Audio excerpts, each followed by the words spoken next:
tal? ¿Cómo están? Hoy es martes 19 de febrero de 2019. Esto es la redacción abierta de Intereconomía. Son las 12:30 de la tarde, las 11:30 en la Comunidad Canaria. Vamos a, durante las próximas 2 horas, a analizar todo lo que está ocurriendo en nuestro país y en el exterior. También vamos a hablar de cultura, de dibujo, de ilustración en esta primera media hora. Pero decirles que hoy es un día importante porque se reanuda el juicio a los golpistas independentistas, presuntos golpistas. Esto no se ha dirimido aún. Se supone que el juicio puede durar como mínimo 3 meses. Es posible que se alargue incluso 1 mes o 2 más, esto ya lo veremos. Hoy es un día, como digo, importante porque se reanuda, es la 4ª jornada del juicio en el Tribunal Supremo a los miembros, exactamente 9 del gobierno catalán que estuvieron operando en contra de la legalidad constitucional y que quisieron revertir mediante unas leyes a todas luces ilegales la jurisprudencia española. Hoy, como digo, y después de que el jueves pasado comparecieran el vicepresidente, a tal efecto lo fue en aquellos días Oriol Junqueras, y también el conseller de Interior, Joaquín Forn. Hoy, sin embargo, comparecen, de hecho ya están compareciendo, Raúl Romeva, que fue autodenominado por sí mismo ministro de Asuntos Exteriores, el conseller de Exteriors, Josep Rull y también el señor Turull, todos ellos consejeros de aquel gobierno de la Generalitat que proclamó la República Independiente de Cataluña. Saben ustedes que se inicia, como digo, hoy martes, la segunda semana del juicio por el procés, con declaraciones del resto de consejeros acusados. El primero de ellos, el que fuera responsable, como les decía yo, de la Generalitat y posteriormente candidato a la investidura como presidente. Antes de que lo fuera Joaquín Torra, fue Jordi Turull, que, como digo, no fue aprobado en ese Parlamento Autonómico catalán. Los votos de las CUP impidieron que Jordi Turull, que hoy comparece ante el juez, fuera declarado investido presidente de la Generalitat. Además, saben ustedes que desde el pasado viernes tenemos una fecha electoral, aparte de la que ya teníamos del 26 de mayo, europeas, autonómicas y locales.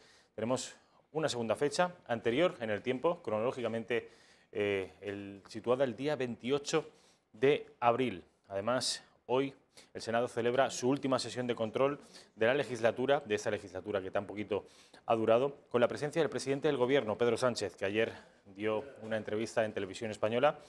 Y buena parte de su gabinete, el presidente del Gobierno, estará también en el Senado, con la vista puesta en la inmediata disolución de las Cortes y la cita con las urnas. Repito, la cita con las urnas está programada para el día 28 de abril y el 5 de marzo se disolverán las Cortes. Es por eso que hoy, 19 de febrero, se celebra la última sesión de control al Gobierno en la Cámara Alta, es decir, en el Senado. Vamos a abordar todas estas cosas y algunas más a lo largo de estas 2 horas.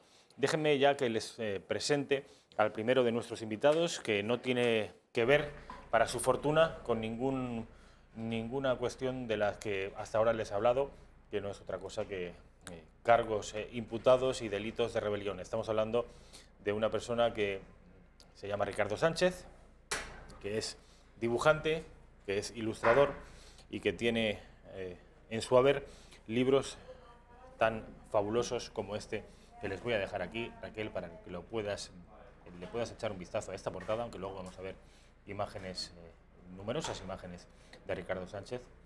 Se llama Los Duendes, es de la editorial EDAF, y como les digo, paso a presentarles ya a Ricardo Sánchez. Ricardo, ¿qué tal? ¿Cómo estás? ¿Qué tal? Buenos días. Encantado de estar aquí con vosotros en vuestra redacción. Bueno, es un placer venir aquí a hablar de cultura, a hablar de tradición, hablar también del corazón y hablar de la familia, que es lo que en definitiva es este libro. Tiene todo ese componente de explicación mágica de la geografía mágica de España y bueno, en definitiva, los duendes, ¿no?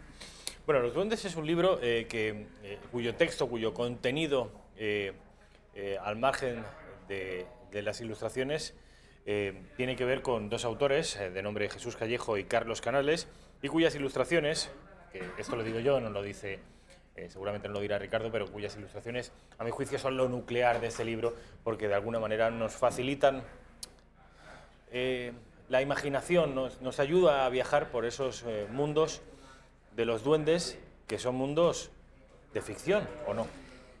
Bueno, los mundos mágicos se basan en la tradición popular, ¿no? Por tanto, no podemos decir que sea absolutamente ficción. Podríamos decir que hay una... ¿Veis? Esos son los duendes. Podríamos decir que hay una base cultural, una base histórica para poder referirse a estos hechos mágicos, ¿no? Que todo el mundo, incluso el más ateo, siempre hemos dicho, pasará algo en mi casa, este ruido a qué corresponderá, este ruido no es natural, será el suelo, será la lavadora, no sabemos, estamos pensando, eso está en nuestro acervo, nos lo hemos traído ahora a la ciudad, pero ya estaba en los pueblos antiguamente, ¿no? Pero me da la sensación que los duendes es una tradición, al menos así yo lo tengo en mi imaginario particular, sitúa a los duendes como una mitología más noreuropea y centroeuropea que española. ¿O en España también? No, en España existe una tradición muy antigua. Mira, desde los ratones colorados, que nos sonarán, hasta los pautos en Asturias, existe una tradición, hay casas enduendadas en muchos lugares de la geografía española, en Zaragoza, tenemos casas enduendadas también en Córdoba, en Granada, en Madrid. Hay también casas, en Mártires de Alcalá había una casa enduendada también. Son muchos los fenómenos, ha sido tratado también por la Inquisición, pero de una manera distinta, porque llega un momento que ellos admiten que no son propiamente diablos, son seres de la naturaleza, seres féricos, que sí tienen aspecto de diablillo, pero no están vinculados propiamente al diablo, salvo que se haga a través de embrujos, claro. Entiendo que para ilustrar este libro te has tenido que documentar en legajos, en referencias y en ilustraciones más antiguas, o también has dejado volar tu imaginación. Bueno, para poder ilustrar este libro he tenido la suerte de tener a disposición dos grandes duendólogos, que son Carlos Canales y Jesús Callejo, a los que he hecho muchas llamadas telefónicas y muchas reuniones para decir, llevan cuernecillo, llevan rabo, llevan sombrero, ¿qué dice la tradición? ¿Qué dice la Inquisición? ¿Qué dice este legajo? Entonces hemos hecho una labor en equipo para poderlos describir, pero también hemos querido ser distintos a los duendes europeos. Hemos hecho unos duendes más rocosos, más pardos, más marrones, más puñeteros, porque está en nuestro carácter. Tenemos que entender que los duendes van desde las Islas Canarias, van hasta Cataluña, el País Vasco, Galicia, Extremadura, todos los lugares de nuestra geografía, La Rioja, Murcia. Entonces, está impregnado en nuestro carácter. A ver si va a haber ahora duendes autonómicos. Bueno, algunos tendrían la tentación de decirlo, pero fíjate, ahora que está tan de moda en temas de ciencia, la teoría de cuerdas, podemos decir que hay una cuerda que une mágicamente todos esos seres mágicos, desde los follets, que están en toda la geografía mediterránea, hasta los trasgos, que se encuentran más hacia el norte de España, que están en León, que están también en Salamanca, que son apedreadores en Salamanca, lanzan piedras en determinados lugares. Es decir, todos esos seres están interconectados. A ver, aquí lo que se trata, y este libro lo trata muy bien, ¿no? Está uniendo el folclore, la tradición mágica española, que cada uno tiene la suya, pero de una forma sana. Lo estamos viendo de forma hispana, porque es verdad que desde los Pirineos para abajo somos más rocosos, somos más, como he dicho, puñeteros, más combativos, y en eso yo creo que nos diferenciamos del resto de los duendes europeos. Bueno, este libro, están viendo ya imágenes, que todas ellas están contenidas en este libro. Contiene más de 100 ilustraciones y textos remozados y toca, y como dices, de forma sana e interesante, la fibra mágica exotérica de las regiones de España, desde Canarias hasta el País Vasco, desde Extremadura a Baleares. Todos los lugares de España tienen sus propias leyendas y los duendólogos debíamos plasmarlas, que es lo que habéis hecho. Qué importante es la recuperación de la tradición en este mundo que parece que solo mira hacia el futuro, ni siquiera se para al presente, ya solo vivimos orientados al futuro. Pues mira, es muy interesante lo que estamos tratando aquí, ¿no? Estamos en un proceso ya no de digitalización, sino de virtualización de la sociedad. La gente, yo cuando he ido alguna vez a la Complutense a dar alguna clase, la gente mira hacia su móvil, lee más su WhatsApp que el móvil. Esto está sucediendo. Cuando en realidad, y todo el mundo que haya ido a un pueblo, tú creo que eres un pueblo también de la costa, eres de Alcoy. De Alcoy, efectivamente. todo el mundo que mire o haya ido hacia su pueblo ha tenido la oportunidad de reunirse con gente que vive allí desde muy antiguo y que ellos te cuenten tradiciones de lobos, como es el pueblo de la Sierra de Gredos, del pueblo de Bogollo, el pueblo de mi padre, tradiciones de duendes, tradiciones de brujas, que hay mucho en Navarra también. Eso existe en toda la geografía española. Nosotros hemos compendiado estas tradiciones, pero hemos cogido personajes muy particulares, en este caso, y diferenciados del resto del mundo férico, que son los duendes. Yo sé que tú tienes alguna, Ricardo, alguna anécdota respecto de este asunto, una anécdota personal. Si te pregunto si estos duendes que tú dibujas, que tú ilustras tan maravillosamente, algunos de aspecto bastante, en fin, terrible. Estos tienen que ver con Tolkien, porque tengo entendido que... Sí, de la derecha aquí hemos hecho un guiño a Tolkien al final del libro, porque era inevitable hacer un guiño al maestro Tolkien. De los duendes sin hablar de Tolkien. Pero yo sé que tienes una anécdota respecto de este asunto de los duendes. Bueno, ahora que estamos tú y yo aquí solos y que no nos oye nadie, ¿no? Yo soy una persona tan creyente como pueda ser cualquiera, ¿no? Pero este libro siempre digo que se ha hecho con mucha soledad, ¿no? La soledad del estudio, con muchos niños corriendo por la casa diciendo ponle un cuernecillo, haz un dibujo, si revises ahí verás que hay incluso hasta un personaje político conocido retratado como duende, con todo cariño, eso sí. Y digamos que también se ha hecho con mucha dosis de soledad, ¿no? La soledad de la casa es una casa antigua, una casa confortable, mucho tiempo sentado en el estudio, delante del caballete, dibujando. A veces, cuando se termina un duende a las 12:30 de la noche y te has tenido que documentar en esas leyendas, en esos libros que cuenta Jesús Callejo y Carlos Canales, y has tenido que ver muchos elementos de terror para poderlos documentar, esos duendes, que en muchas ocasiones son familiares y que están adheridos a la familia, te pueden causar una mala pasada con que solo oigas un pequeño ruido. Yo digo que en mi casa hay un lar, pero en el concepto romano, ¿no? Un duende romano, un duende antiguo, un duende protector de la casa, que habita en la habitación que le da la gana, porque cada vez toma una y se tumba y descansa. Y en ese sentido nos sentimos cuidados. Tienes una casa, mira, este es Goya, este es Francisco de Goya, que también tiene alguna relación con...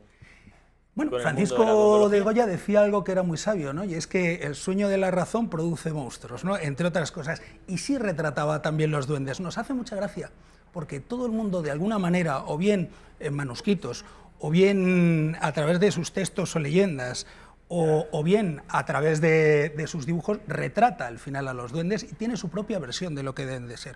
Los duendes tienen muchas formas. Pueden tener forma de carnero, pueden ser como un pauto, es decir, una identificación con un ser de la naturaleza, un ciervo, animales que están en el bosque, ¿no?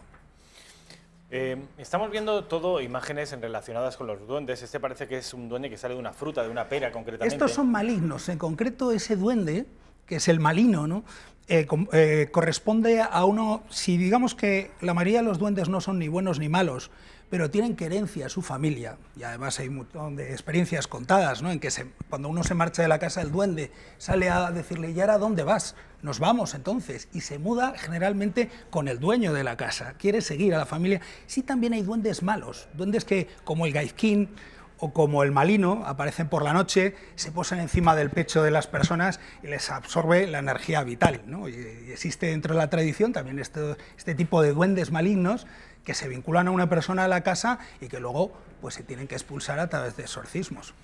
Ricardo, este duende que hemos visto hace, nada, 30 segundos, que es además el duende que ilustra la portada del libro, ¿es un arquetipo de duende o está concretamente identificado en una zona geográfica de España? ¿Sabemos pues quién es? Es un arquetipo de duende, ¿no? A ver, en este caso lo que queríamos expresar era, con ese gesto, la inteligencia del duende. Es verdad que hay duendes que no saben contar hasta 2 ni hasta 3 y que se les puede hacer engaños, y hay un montón de leyendas que relatan cómo cogiendo cereales se les cuela a través del buraco, del agujero que tienen en la mano, ¿sabes?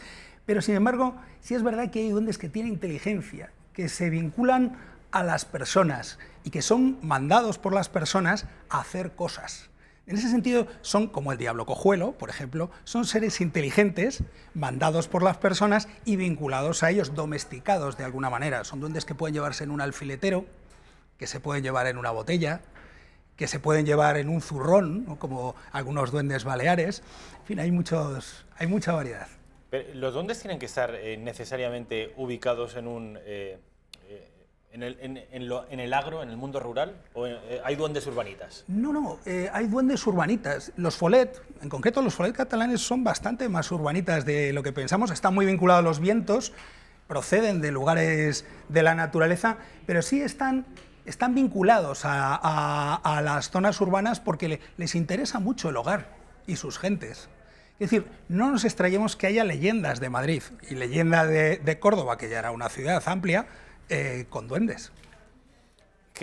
Dices que los autores y tú habéis ilustrado o habéis hablado, en el caso de ellos, habéis escrito sobre duendes que tienen que ver con todo el ámbito geográfico de nuestro país, desde el País Vasco hasta Tarifa.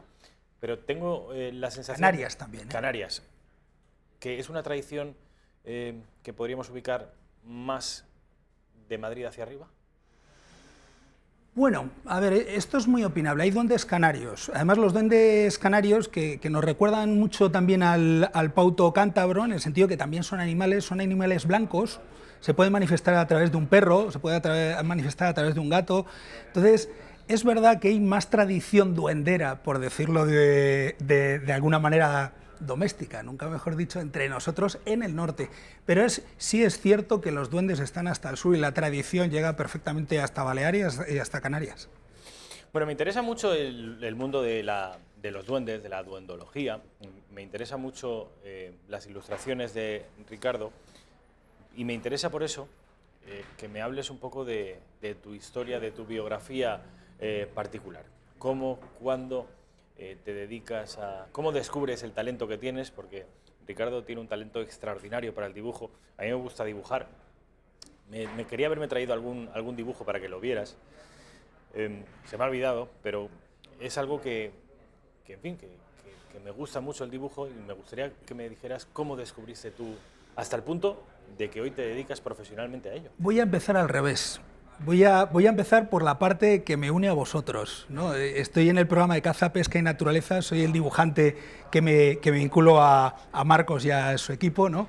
Y hoy en día estoy dibujando muchos seres de la naturaleza, pero en este caso muy documentados, ¿no? Son linces, son osos, son, quiero decir, la fauna ibérica.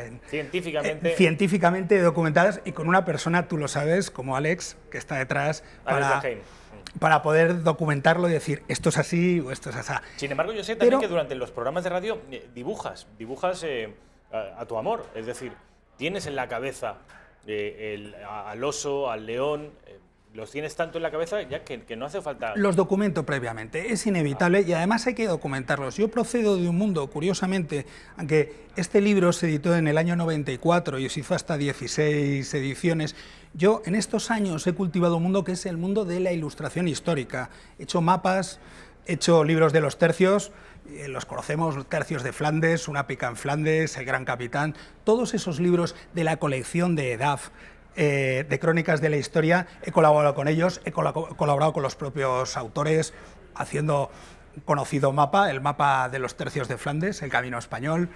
Y bueno, pues mi trabajo es ampliamente conocido por este lado y sobre todo me ha obligado a aprender a documentar.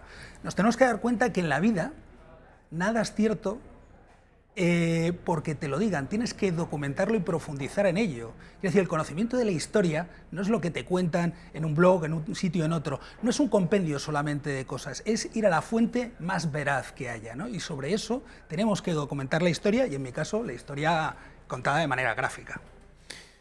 El momento en el que tú descubres tu talento, ¿lo hacen tus padres, lo hacen tus profesores, tu profesora de dibujo? Yo dibujo desde los 2 años, eso es lo que dicen. La parte legendaria que abordábamos antes, yo dibujo desde los 2 años. He dibujado muchísimo, de todo. Y luego, bueno, pues en clase algún profesor como el Molina me regañaba porque, lo menciono aquí porque igual lo está viendo, me regañaba porque en clase andaba haciendo retratos de las chicas que había alrededor o de algún amigo, hacía alguna caricatura y cosas así, y ya en el colegio pues sí. Luego, bueno, es normal que en el mundo del arte haya dudas, ¿no? Pero luego se intensificó con el libro de los duendes, al terminar la universidad fue contundente. A partir de ahí empecé mi labor como ilustrador, monté también una agencia de publicidad y he hecho muchas cosas. Ahora mismo estoy haciendo cosas de realidad aumentada. ¿De realidad aumentada? Curiosamente, sí. Esto parece que choca un poco con la tradición y con el dibujo a mano alzada, que es a lo que tú te dedicas, ¿no? No, es contundente, es un complemento necesario.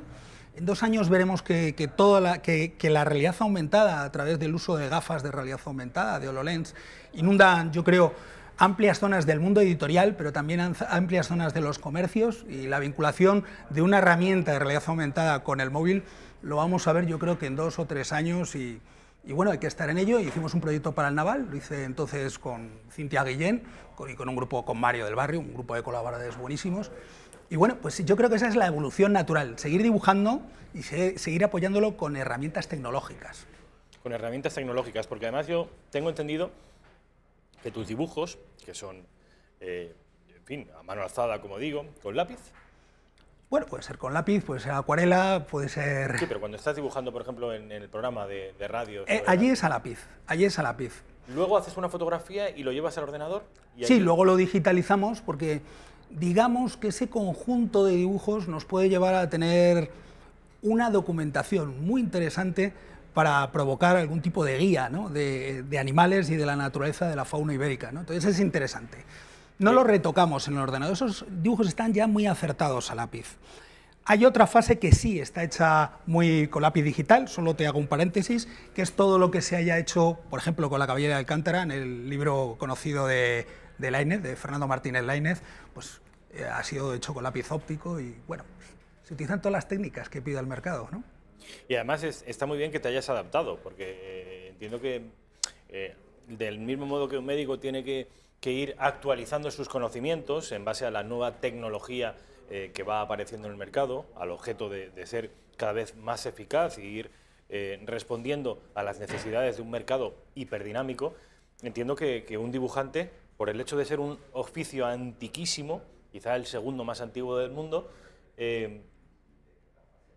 esto no quita para que tengáis, en tu caso particular, de que ir actualizando vuestras herramientas, vuestras fórmulas. Efectivamente. Estás hablando de realidad aumentada. A ver, es una cosa tú tremenda. Que trabajas, que llevas un montón de tiempo en medios audiovisuales, lo sabes perfectamente. El storyboard, la dirección de arte es algo fundamental en todo el mundo audiovisual hoy en día. Las grandes películas, incluso la película como El Señor de los Anillos, que ya la hemos mencionado, Blade Runner, bueno, cualquiera de las grandes películas de ficción, están documentadas y están dibujadas, y hay un storyboardista detrás y hay un director de arte. Por tanto, las herramientas tienen que ser muy variadas y se tienen que adaptar al mercado, por supuesto, claro que sí. Me interesa que me hables, si es que has alguna vez practicado la enseñanza, el factor didáctico, el compartir tus conocimientos con otras personas, con otros chavales, porque entiendo que una persona como es tu caso, y además te lo habrán dicho 1000 y una vez a lo largo de tu vida, tú tienes un talento que por supuesto has ido perfeccionando con cientos y miles de horas de dibujo, pero tienes un talento innato. Eso es así, no lo tienen todos. ¿Tienes de alguna manera la obligación moral de compartirlo con otras personas? Te lo voy a contar de una manera muy divertida. Estábamos justamente con mi colega Emanuel Luna en la academia, digo muchos nombres, pero es porque algún día nos encontramos por la calle y diremos, oye, ¿eran todos estos de verdad? Sí lo son, ¿no? Todos esos componen el mundo profesional donde yo trabajo, es muy interesante. Y estaba en la academia Cobalto y entramos en un éxtasis, explicando lo que era la ilustración histórica y cómo se dibujaba. No digo la ilustración en términos históricos, sino dibujar para libros de historia, ¿no? Y cómo se hacía, ¿no? Entramos en un éxtasis tal que le decían los dibujantes, somos dibujantes, y los dibujantes, ¿sabes qué decían? Y era gente de nuestra edad, decían, ¡au! Es decir, es muy importante la motivación, es la primera piedra angular de toda enseñanza, o si quieres la cúspide, son las dos, la piedra angular y la cúspide de la pirámide es la motivación, y dentro de ello, en todo ese ámbito se mueve el mundo del arte, del dibujo, de la cultura, tu propia profesión, ¿no?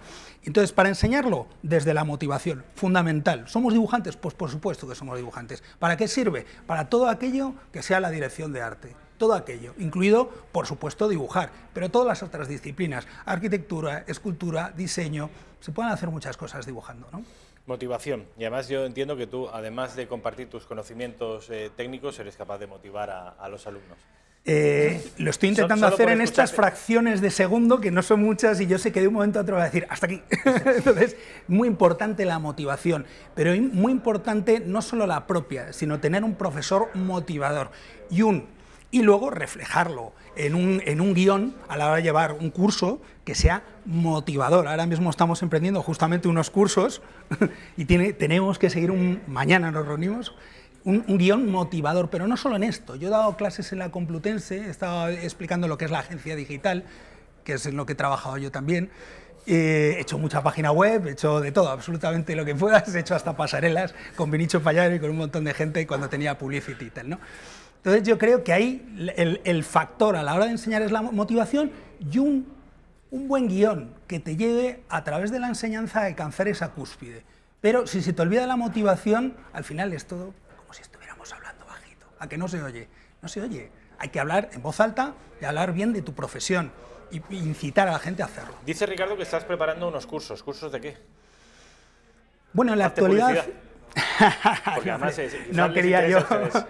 Bueno, a ver, que me parece mal hacer publicidad sin mencionar aquí a Carlos Bustos y a toda la gente que ha venido aquí, que me motivan ellos a mí, porque son gente motivadora, ¿sabes? Sí, el mejor curso es la vida misma, hay que decirlo, ¿no? Bueno, estamos ahora pendientes de unos cursos de pintura y dibujo, tanto de tema histórico, temas de naturaleza. Bueno, no quiero adelantarme. ¿En la Academia Cobalto? En la Academia Cobalto, efectivamente. No, es que lo digo porque quizá ustedes ven que estoy demasiado interesado. Sí, me ha sorprendido. Es que me interesa. No me lo esperaba. ¿Es por la mañana o por la tarde? Porque yo por la tarde podría ir. No lo tenemos. Mañana nos reunimos para poderlo ajustar. Pues seguramente ustedes están viendo. Háganlo ustedes por la tarde. ¿Dónde está la Academia Cobalto? Está cerca de Malasaña, pero bueno, yo creo que un día os paso la nota y ya lo sabéis vosotros de qué va esto. No quería hacer publicidad aquí, quería hablar también de la gente que te lleva a los sitios, que te hace dibujar, gente que te inspira, gente como Carlos Bustos, gente como Carlos Canales, Jesús Callejo, la propia editorial EDAF, que me puso en el camino de dibujar durante años. Llevo 26 años dibujando para ellos. Para EDAF. ¿Vale? Para EDAF y para otras editoriales, pero entre ellos para EDAF. Aunque yo he hecho mucho tema de publicidad, muchísimo, cosas para la DGT, no he dejado nunca el tema del dibujo. Por último, un asunto que está muy de moda. Dices que este libro tiene muchos años, el libro de los duendes.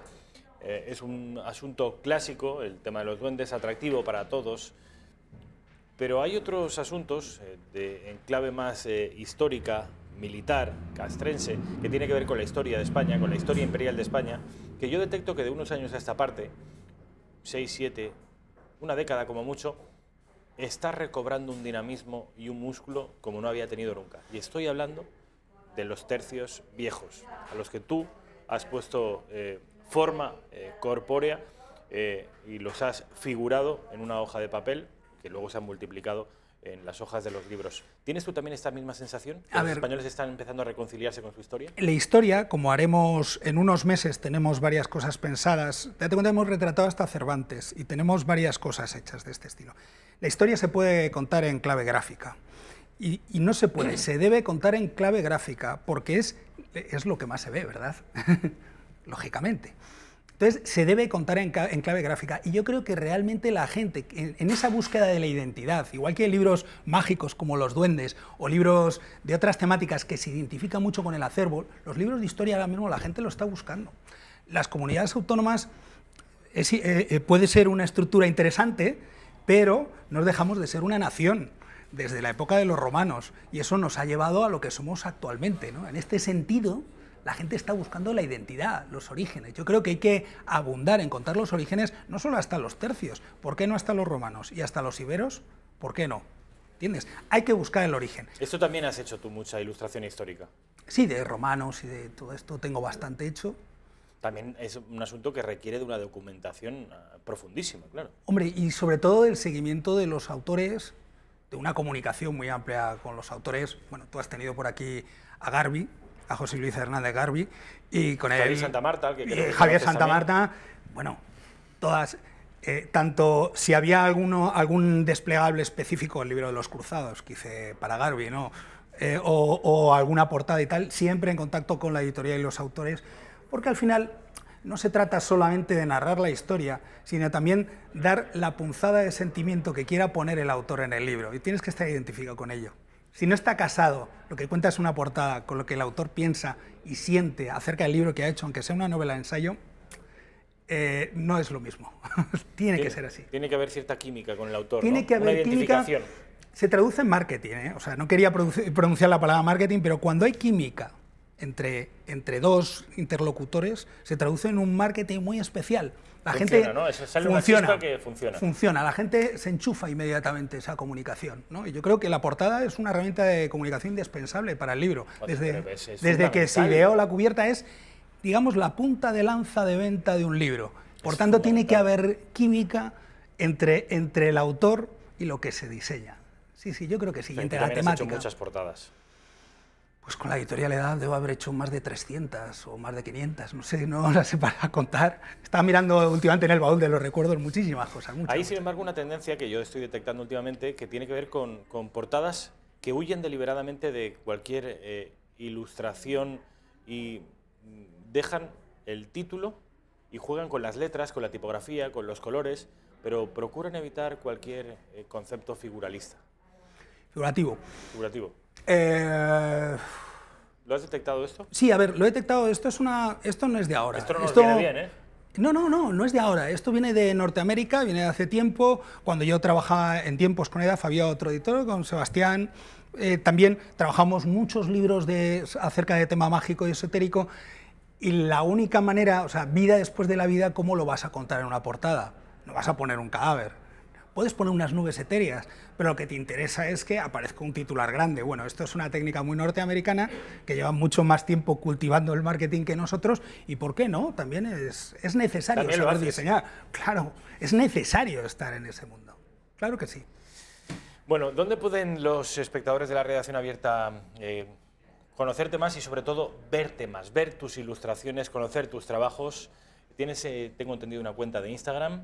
En Instagram estoy actualizándola poco a poco, en Facebook tengo mucho, en Twitter ya me reñiste al principio del programa, no lo han oído ustedes, porque, oye, Twitter lo alimentaré también y estamos para actualmente... un carpintero y para un médico Twitter es perfectamente prescindible, para mí y para ti no.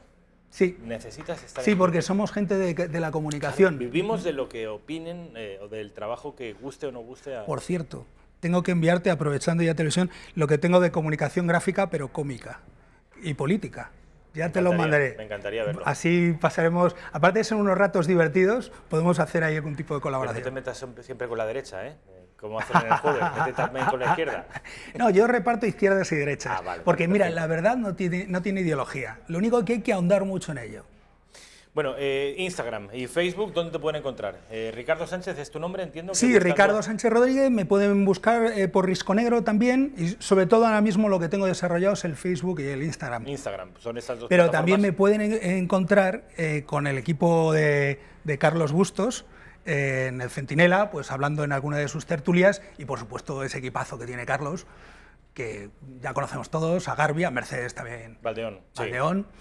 Que yo creo que han estado aquí también y que son conocidos. Mercedes aún no ha estado. Ya le he reñido a Carlos porque no la trae habitual. Es buenísima, ¿eh? Es buenísima. Hicimos un programa el otro día en el que yo era novicio porque no había hecho una tertulia de ese estilo, acerca del British Museum, que está en iVoox. Fantástico. Fantástico. El Centinela en iVoox está funcionando, aquí en la tele también, pero claro, en radio lleva muchos más programas. Aquí creo que Centinela lleva 33 o 34 programas. En la radio lleva ya un centenar y está funcionando, no te puedes imaginar. Bueno, a ti que te voy a contar. Estarán comprobando ustedes que Ricardo Sánchez es una persona que comparte amistad con muchos amigos míos. De la cantidad de nombres que han surgido aquí en esta conversación, pues muchos de ellos, la mayoría, los conozco y los aprecio. De manera que espero, Ricardo, que pases a formar parte de ese grupo de amigos que yo me estoy haciendo. Es un placer, cuando quieras, es un gusto. Ahora cuando acabemos y mientras suena la publicidad, me vas a contar esto de la Academia Cobalto porque quiero ir a que me enseñes. ¿En serio? Un placer, un placer. Encantado, un placer. Vamos a publicidad y a la vuelta hablamos ya de actualidad y de ese juicio del procés en el que ahora mismo está Jordi Turull declarando ante un tribunal, dice él, político. Publicidad y estamos de nuevo con ustedes.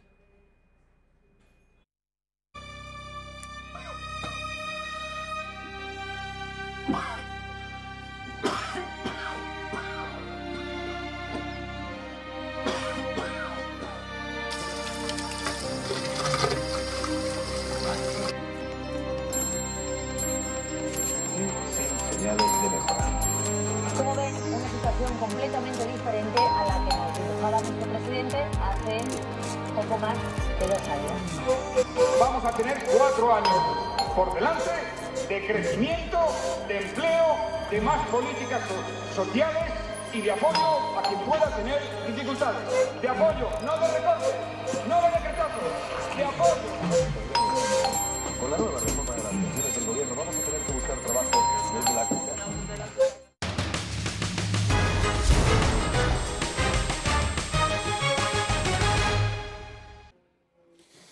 El Pozo Alimentación celebra su 65 aniversario con el diseño de un nuevo logotipo conmemorativo.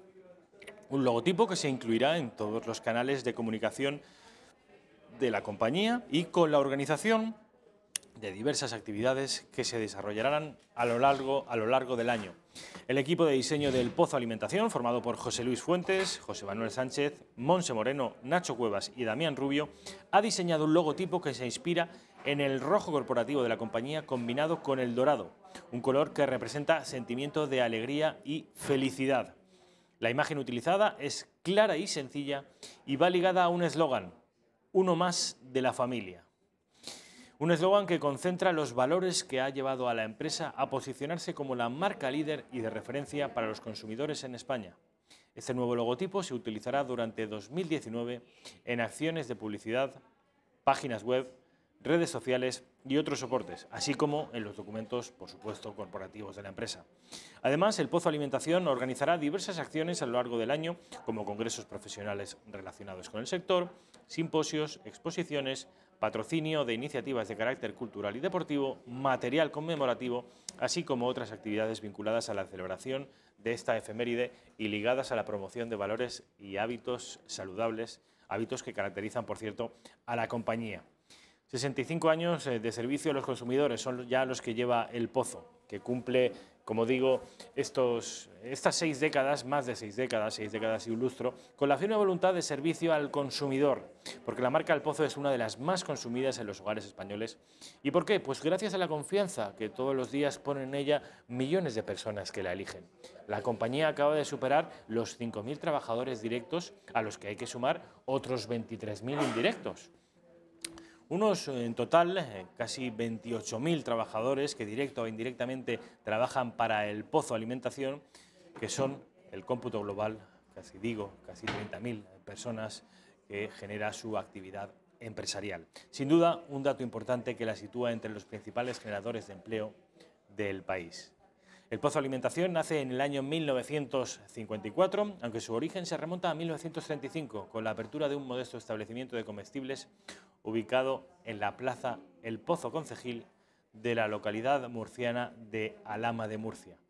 En 1954 inició su actividad industrial con la primera fábrica de elaboración de productos cárnicos y desde entonces ha experimentado un crecimiento constante.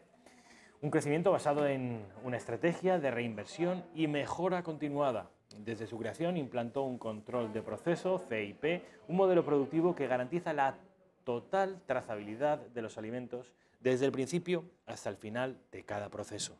El consumidor es el centro de la actividad, orientado a adelantarse a sus necesidades y superar sus expectativas.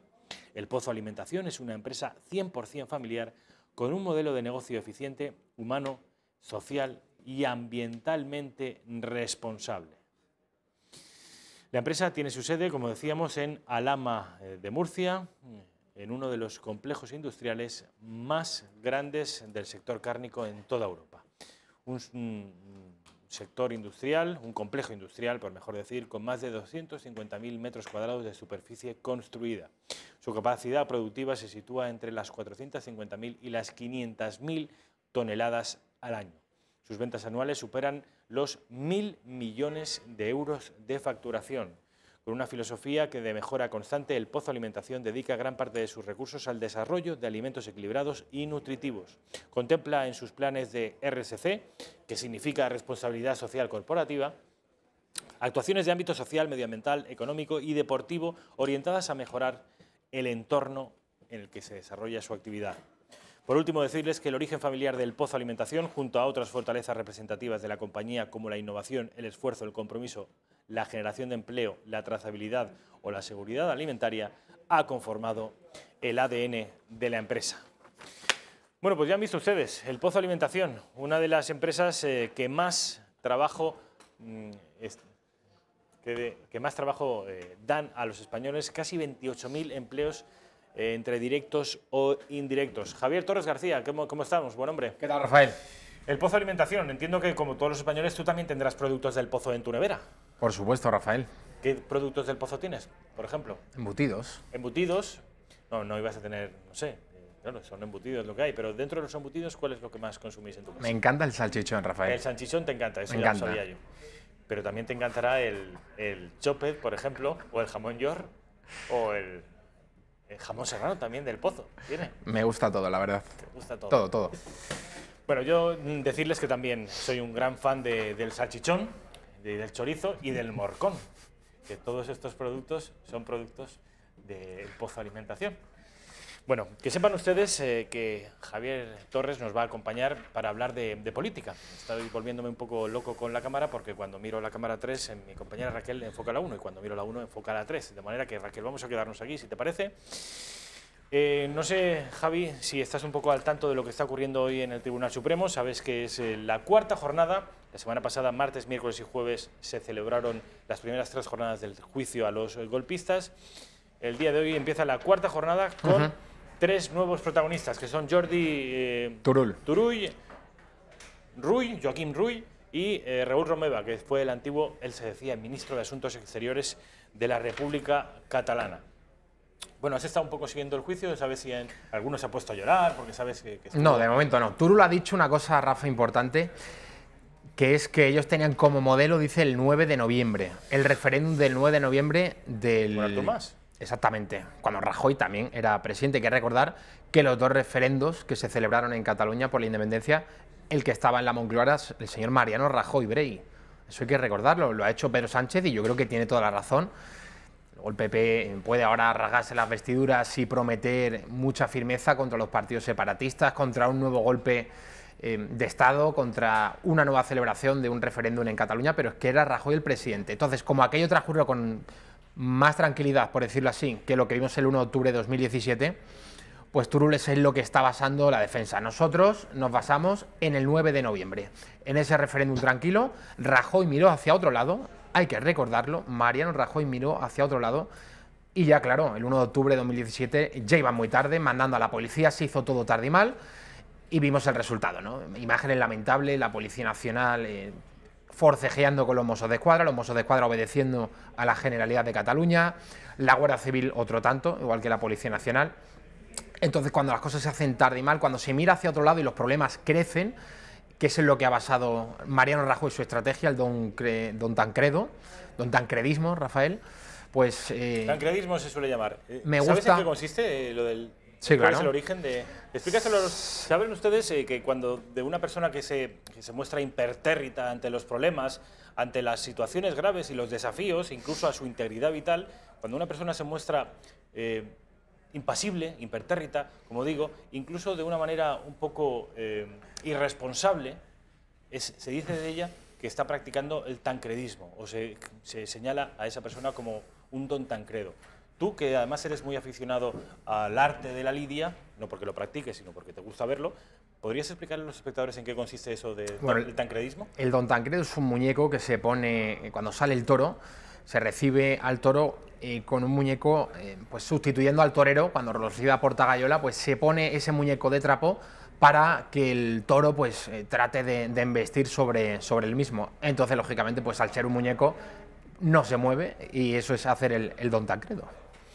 Bueno, esto con respecto a lo que está ocurriendo hoy en el Tribunal Supremo con las comparecencias de estos 3 ex-consellers que, como digo, como decía Javier Torres, Rajoy en el segundo, como consecuencia del segundo referéndum ilegal, en el primero se mostró, como digo, impertérrito, en el segundo sí que actuó tarde, mal y con un 155 rebajado, descremado, light. Pero el caso es que destituyó a todos estos consellers, entre ellos estos 3 que están hoy compareciendo. Ayer estuvo el presidente del Gobierno, Pedro Sánchez, haciendo una entrevista en Televisión Española en horario de máxima audiencia justo después de convocar las elecciones generales. Tú entiendo que no pudiste verla porque además te pilló muy justito, tú acababas tu programa, saben ustedes que la redacción abierta de la tarde empieza a las 6:30, acaba a las 8:30. Esta entrevista en Televisión Española, Prime Time, máxima audiencia, se celebró a eso de las 9, de manera que difícilmente lo pudiste ver. Para eso tengo preparado este corte, para que veamos juntos estas declaraciones. Pedro Sánchez, presidente del Gobierno. Hoy he escuchado al señor Rivera y al Grupo Parlamentario de Ciudadanos, al Partido de Ciudadanos, decir que van a poner un cordón sanitario al Partido Socialista, que no van a pactar con el Partido Socialista. Y yo creo que es importante también hacer pedagogía a la ciudadanía. Los demócratas nos tenemos que respetar y tenemos que reconocernos. Cuando un partido político le dice a otro, en este caso al Partido Socialista, que no va a pactar con ellos, que le van a poner un cordón sanitario, lo que están haciendo es excluir y tener una visión absolutamente excluyente de nuestro sistema democrático, porque yo estoy representando a millones de ciudadanos que pueden confiar en el Partido Socialista.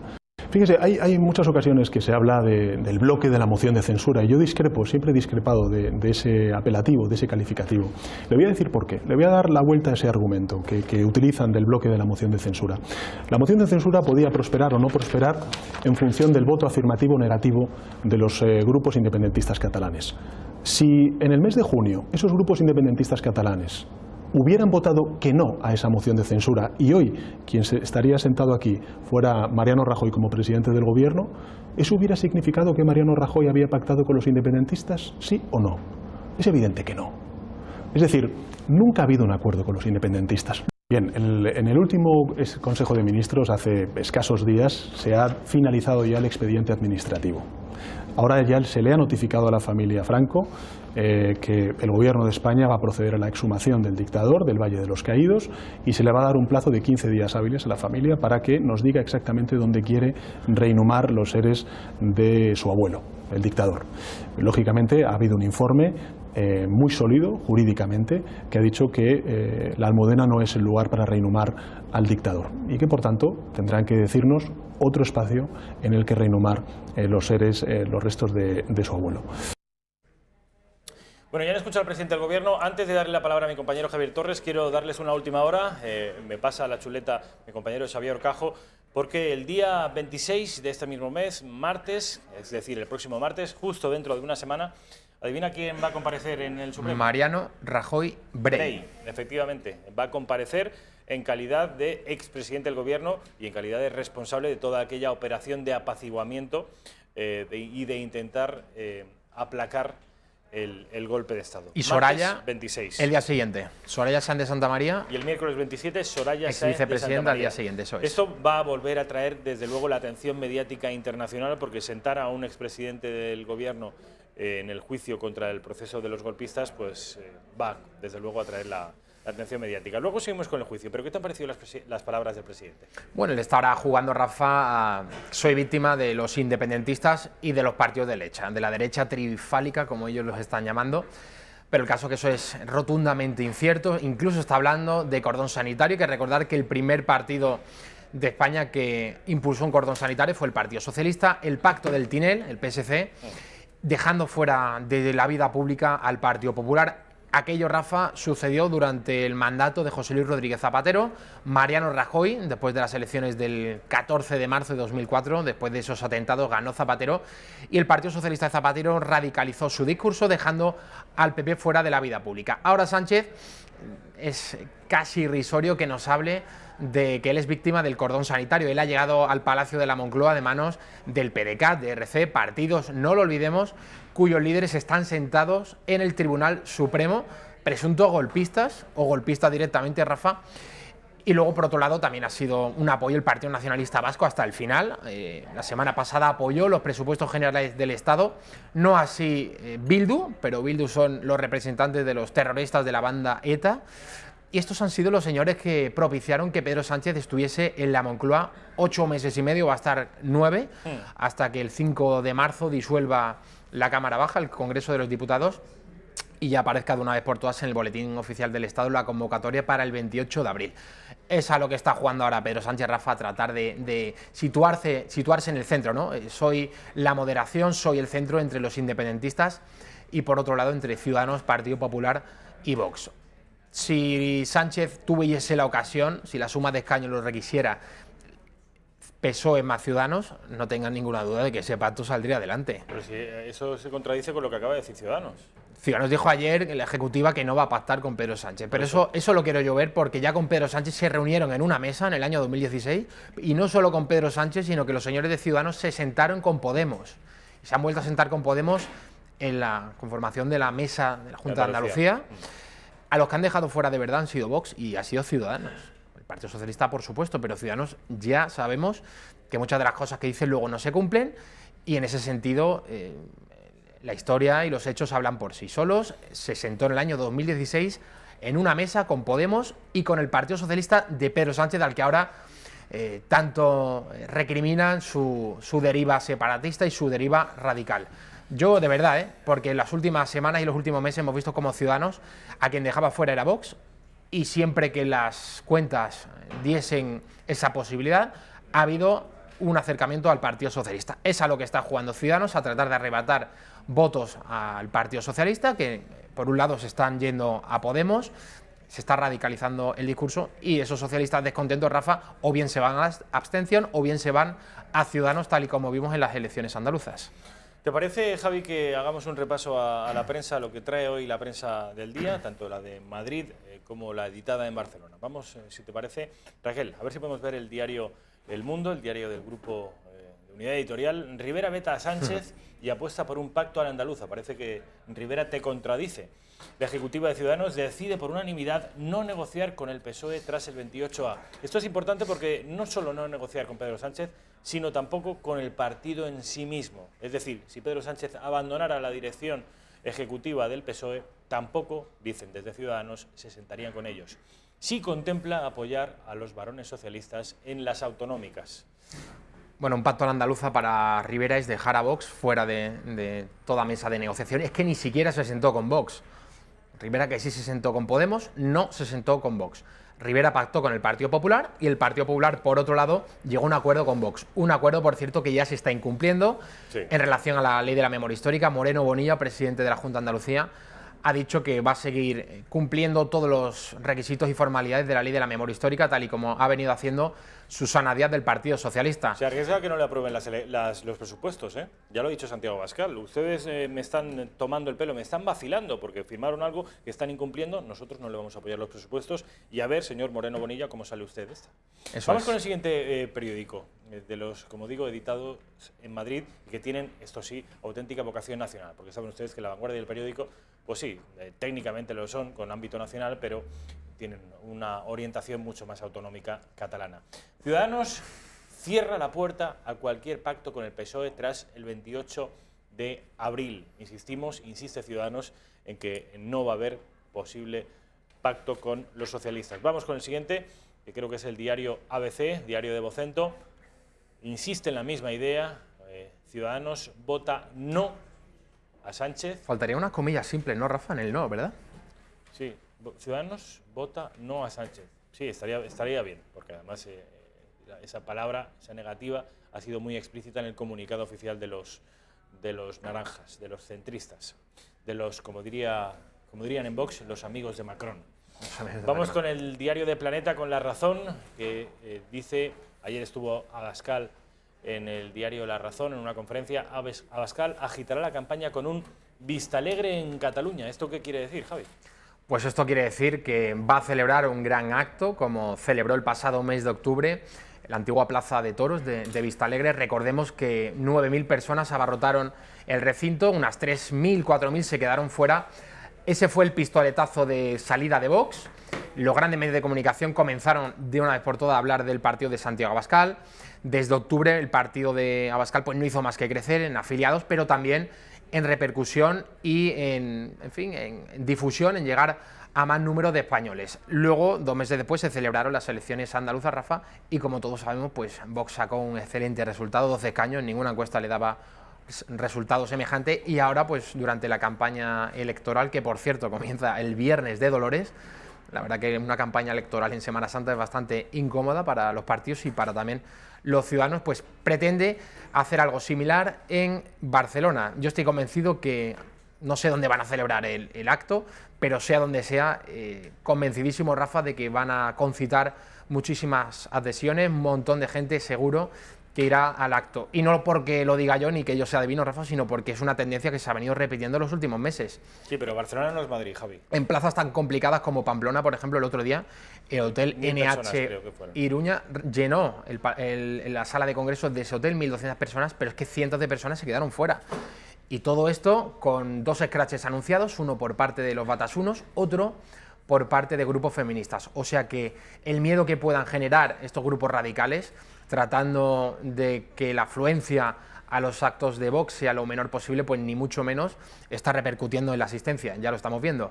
Ha sucedido en Toledo, ha sucedido en Sevilla, en Almería, en Madrid, todas las ciudades en las que Vox celebra actos, pues está recibiendo un grandísimo respaldo. Yo diría, Rafa, que ahora mismo no hay ningún otro partido que tenga tanto tirón popular y tanto tirón en las calles como Vox.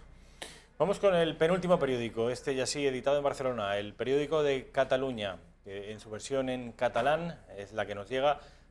Ciudadanos rechaza pactar con el PSOE, pero no con Vox. Esto es la misma noticia, pero desde otro punto de vista. Se late la indignación en este titular. Sí. El antetítulo es: los partidos entran de lleno en la precampaña. Y vamos con el diario del Grupo Godó, con La Vanguardia, que abunda en lo mismo que todos los 5 periódicos anteriores. Ciudadanos rechaza cualquier pacto con el PSOE tras el 28 de abril. Javi, si finalmente Ciudadanos acabara pactando algo con el PSOE, desde luego la hemeroteca va a ser despiadada con ellos.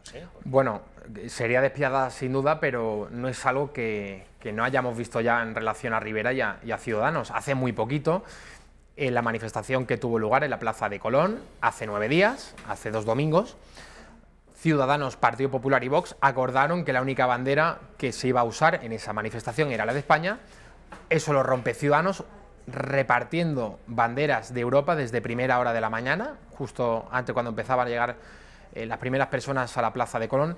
También rompió el señor Rivera en una de sus comparecencias aparecer detrás con la bandera del orgullo gay, con la bandera del arco iris. Y también el señor Rivera estuvo muy incómodo tratando de desmarcarse de Vox en todo momento. No salió al escenario con Pablo Casado y con Abascal únicamente, tal y como habían acordado. Salió con otros miembros del partido y, por lo tanto, en esa foto en el escenario de la Plaza de Colón vimos, Rafa, a otros líderes de Ciudadanos como Begoña Villacís, pero luego también los vimos del Partido Popular, como Javier Maroto, o del propio Vox, como Javier Ortega o como Rocío Monasterio.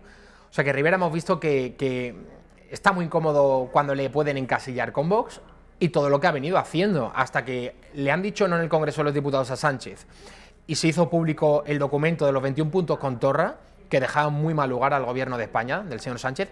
Ciudadanos, todos los mensajes que ha estado lanzando es que prefiero pactar con el PSOE antes que con Vox.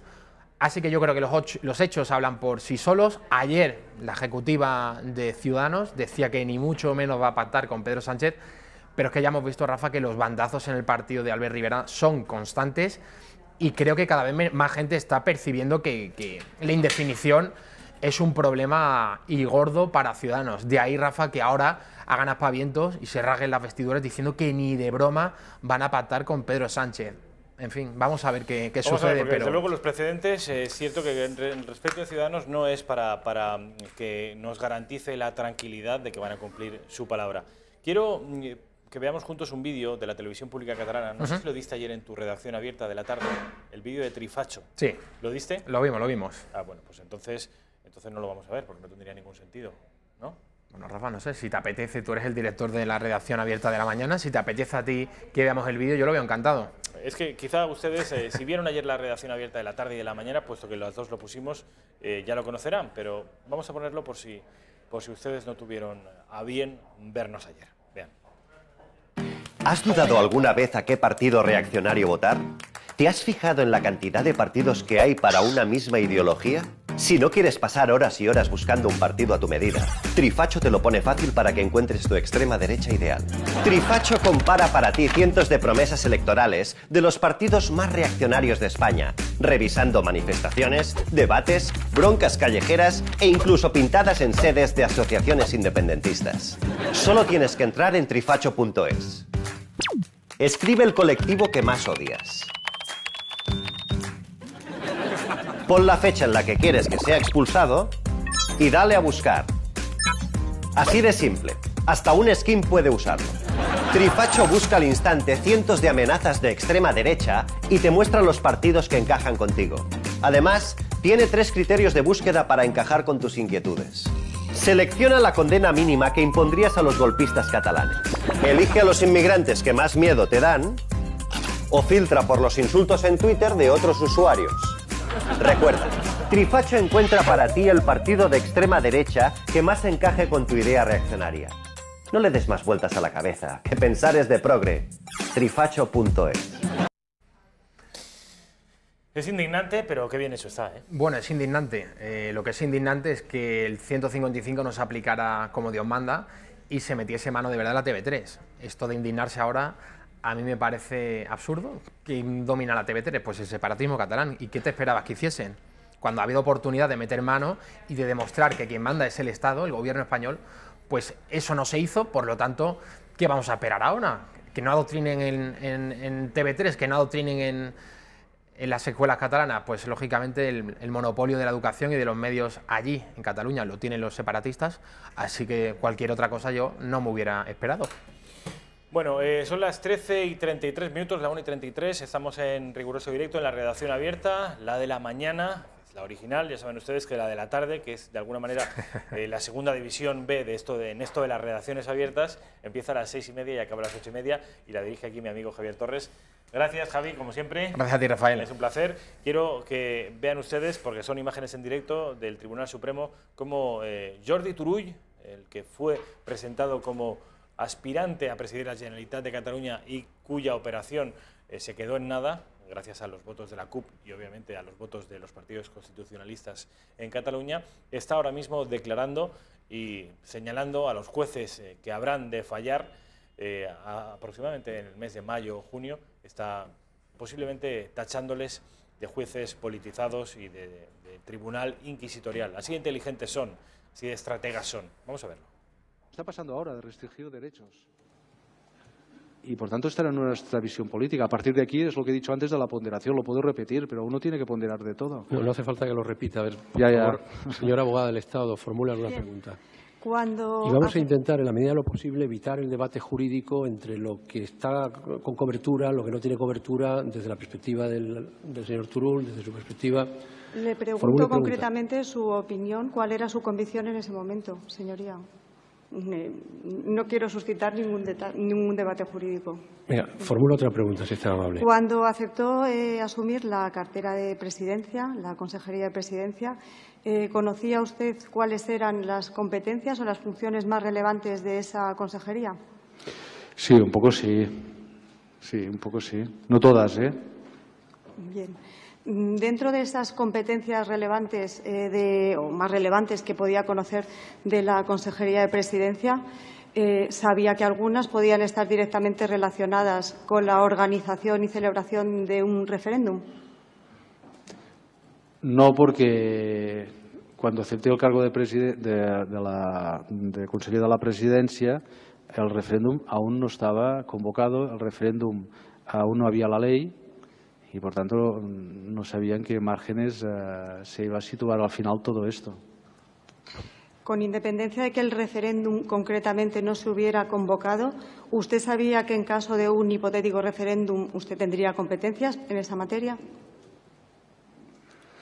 Yo lo que sabía es que estaba igual de comprometido que el resto de los miembros del Gobierno con el referéndum.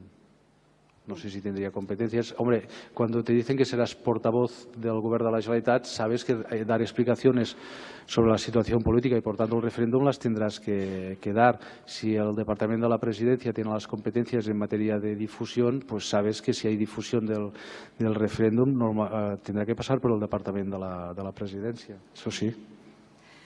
Cuando se aprueba el decreto 140/2017, de 6 de septiembre, de normas complementarias para la realización del referéndum, se contienen previsiones sobre administración electoral, entre otras, confección del censo, designación de apoderados e interventores, uso de espacios públicos y medios de comunicación, procedimiento de votación presencial y en el extranjero, urnas, documentación electoral, escrutinio, personal colaborador, etcétera.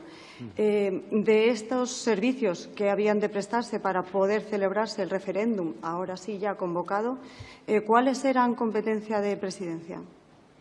Creo que antes ya lo he explicado. De Presidencia, como portavoz del Gobierno, pues un poco las relaciones con la prensa, excepto el tema de prensa internacional que se hacía por una razón obvia desde exteriores, más el contacto con la prensa del exterior, y después lo de información y difusión. También se autorizaba a realizar las contrataciones y gastos que fueran necesarios. Luego ustedes nos han dicho que no había ninguna contratación ni gasto. ¿En qué se estaba pensando cuando se autoriza a hacer contrataciones y gastos necesarios? Porque en algún gasto o contratación se estaría pensando. Estamos hablando de un decalaje de 15 días. Exacto. Pues primero he explicado el por qué se hizo ese acuerdo, para que mediáticamente, lo he explicado 1000 veces, no se dijera si este departamento o aquel están más o menos comprometidos. Se hizo de esta manera. No sabíamos qué iba a suceder los 15 días siguientes, pero a lo que hay, los hechos, que es a lo que me remito, no hay ningún hecho fáctico de este acuerdo de gobierno desde el día 7 de septiembre en adelante. Venga. Bueno, estaban escuchando a Jordi Turull, que fue candidato a la presidencia de la Generalitat, candidato frustrado, lo que sí que fue conseller y uno de los tipos más valientes antes de entrar a prisión. Luego ya parece que ese coraje y esa bravura pues ha visto disminuida delante de un juez. Xavier Cajo, ¿qué tal? ¿Cómo estás? ¿Cómo estás? Buenos días. Buenos días. Fue un candidato fugaz. Candidato fugaz, sí, gracias a los votos obviamente, de los partidos constitucionalistas, pero también de la CUP. Este hombre no fue presidente de la Generalitat y fue Quim Torra. Qué suerte tuvimos que fuera Quim Torra y no este. Yo no sé quién es peor. Bueno, ya saben ustedes que Xavier Cajo viene todos los días a hablarnos de la actualidad económica y en términos lo suficientemente inteligibles como para que usted y yo lo entendamos. En este caso viene a hablarnos de un concepto que, por lo que estoy viendo en una gráfica, que luego veremos, ha tenido un enorme éxito, a pesar de que fue anunciada como una medida que iba a traer los 7 males bíblicos a España. Estoy hablando de la reforma laboral, ¿no es así, Xavier? La reforma laboral de Mariano Rajoy. La reforma laboral que muchos consideran que fue lo mejor de su mandato o de sus mandatos, porque luego prorrogó, estuvo ahí 2 años, ya sabéis. Bueno, pues dicen muchos que la reforma laboral es lo que más le debemos al impulso del gobierno de Mariano Rajoy. ¿Por qué hablamos hoy de reforma laboral? Bueno, hoy hablamos de reforma laboral porque parece que el doctor Fake, Pedro Sánchez, ha decidido empeñar los 4 meses que le quedan de capacidad de iniciativa legislativa, o sea, al frente del gobierno, va a utilizarlos para dinamitar, para volar la reforma laboral del año 2012, la reforma laboral de Mariano Rajoy. Bueno, entonces esos meses que le quedan van a tener que escuchar pues cantidad de declaraciones políticas en torno a la necesidad de levantar la reforma laboral, de eliminarla, de volarla o de hacerla desaparecer. ¿Qué le debemos a la reforma laboral de Mariano Rajoy? Que de ahí el interés en la explicación. Le debemos que hiciera un antes y un después con respecto a la evolución del desempleo en nuestro país. Como has dicho, luego veremos una gráfica que así lo demuestra. Este es un asunto esencial en el crecimiento del empleo. Si no fuera por la reforma laboral y las nuevas posibilidades flexibilizadoras que introducían el mercado de trabajo, no creo que hubiéramos dado tanta nueva muestra de energía en el empleo. Fuimos durante varios años el país en Europa que más empleo creaba. Otra cosa son las condiciones de ese empleo, Estamos hablando del número de contrataciones por un sistema que es el de contrato indefinido o por otro que es el de contrato a tiempo partido, etcétera. Bueno, esas posibilidades que abría la reforma laboral de Mariano Rajoy eran una exigencia que Europa nos aconsejaba, que los foros empresariales aplaudían en nuestro país y que tenía dos motores en contra, Podemos y PSOE y los sindicatos afines a la izquierda en España. Eso continúa siendo así y ahora lo que quieren es derogar eso porque, según algunos, introduce una tremenda injusticia en el mundo laboral. Esa flexibilización que nos trajo la reforma laboral redujo, y eso es lo más importante, los miedos de los empresarios a contratar, inclusive de los autónomos. Y algunos de ellos dijeron, bueno, pues en estas nuevas circunstancias, contrato. ¿Qué puede pasar si ahora volamos, ¡pum!, dinamitamos la reforma laboral? Que vuelvan esos miedos, eso es bastante anunciado. Que ahora haya inseguridad jurídica en algo que es esencial. Es decir, en esto sí que no puede haber dudas, en esto sí que me tienen ustedes que ofrecer una estabilidad del trato que yo asumo. No me las van a cambiar las reglas del juego a mitad del partido, que esto suele ocurrir en nuestro país. Y eso es lo que pretende Pedro Sánchez con esta voladura de la reforma laboral del amigo Rajoy. Una pregunta, Xavi, antes de que continúes con la reforma laboral, porque sabes que fue muy controvertida por parte de la izquierda, porque se deducía que, bien, podría ser más fácil contratar, pero también, y esa era la trampa que nos metía la derecha, más fácil despedir. Bueno, más fácil despedir, un poco más barato. Ha salido el despedir con la reforma, eso es cierto, pero eso lo necesitaba el mercado para que los empresarios se quitaran la caspa y dijeran, bueno, voy a tomar trabajadores con contratos indefinidos, muchos lo son, otros no pueden serlo, pero bueno, se animó, y esto lo vais a ver en el gráfico. Cuando quieras vemos el gráfico. Vamos a ver, porque tenemos preparado un gráfico precisamente sobre este asunto. Pocas veces un gráfico es tan explicativo de la evolución de lo que fue la tasa de paro, o lo que está siendo la tasa de paro. El momento cumbre, el momento álgido, la punta de la cresta, lo que está más arriba, por encima, casi acercándose al 30% del desempleo, que es la tabla del porcentaje de tasa de paro, es la tabla de la izquierda, y la de abajo es la de los diferentes trimestres en los que se va obteniendo un valor, coordenadas y abscisas. Bueno, el punto más elevado, que está por encima del 27%, tuvo lugar precisamente a finales del año 12. Que es cuando entra en vigor la reforma laboral de Mariano Rajoy. A partir de entonces se produce un valle de baja muy inmediato, luego con algunos picos que corresponden habitualmente con los momentos de estacionalidad, es decir, cuando terminan los contratos de Navidad o de Semana Santa, vuelve un piquito ahí pero fíjense cómo a finales del tercer trimestre del año 2017 estábamos acercándonos a la línea del 15% del desempleo. Es decir, que hemos bajado prácticamente 10% de desempleados en los años que van desde la aplicación de la reforma laboral en el 12 hasta el cuarto trimestre del 17. No está actualizada la gráfica hasta el último trimestre del 18, pero doy mi palabra de honor que sigue bajando, a pesar de que con menos intensidad. Sí, pero sigue bajando. Bueno, antes hablábamos de reforma laboral. ¿Pero esto es consecuencia, a tu juicio, consecuencia directa de la aplicación de la reforma laboral? Es que no hay otra cosa que haya cambiado. Pues alguien podría decir la situación económica. El precio del petróleo. En el 12 y en el 13 y en el 14 no. Es más, cuando ha empezado a cambiar más favorablemente el 16 y el 17 hemos visto que continuaba la gráfica, pero tampoco hemos visto un descalabro. O sea, que son las circunstancias del mercado interiores las que han hecho que la reforma laboral ha tenido un efecto absolutamente salvífico para el empleo. ¿Qué características determinan lo que quiere reformar Pedro Sánchez? Hay que contar qué ha pasado en la vida judicial, en los desarreglos, con esa reforma laboral que se aprueba en el año 12. No estará tan mal hecha cuando los juzgados, los tribunales del mundo judicial, han enmendado la plana a lo que legislaron en la reforma laboral bien poquito. Se han mantenido las columnas básicas, las ideas, fuerza, todas. Si acaso han cambiado algunos de los elementos por los cuales se podía o no se podía plantear un ERE. Y siempre los tribunales de justicia han sentenciado a favor de la parte trabajadora, es decir, ampliando los criterios, con lo cual quiere decirse que todavía pudieran haber sido mejores los efectos de la reforma si no hubiera sido por esas correcciones. Yo no me meto. ¿Creemos en la justicia? Pues creemos a pies juntillas. Yo soy de esos que creen a pies juntillas. Si el tribunal ha determinado que no era justo, pues que lo echen abajo, me parece bien.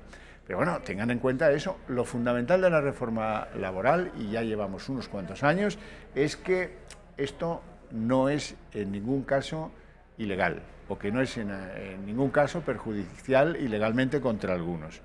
¿A dónde quiere llevar las cosas Pedro Sánchez? ¿Qué reforma, qué le molesta más de esa reforma? Bueno, pues él ha oído los tambores sindicales durante todo este tiempo y quiere darles gusto. Es una reforma que en el fondo no es una reforma técnica, no persigue el bienestar de la sociedad española ni la mejora de las cifras del paro, que a mí me siguen ofendiendo porque son todavía muy altas. 3.300.000 desempleados son muchísimos. ¿Y porcentaje cuánto estamos más o menos? Ahora mismo 13 o 14. Estamos cerca del 13, entre el 13,5 y el 14. Pero vamos a ver, ¿qué quiere derogar específicamente el señor Pedro Sánchez en los 4 meses que le quedan?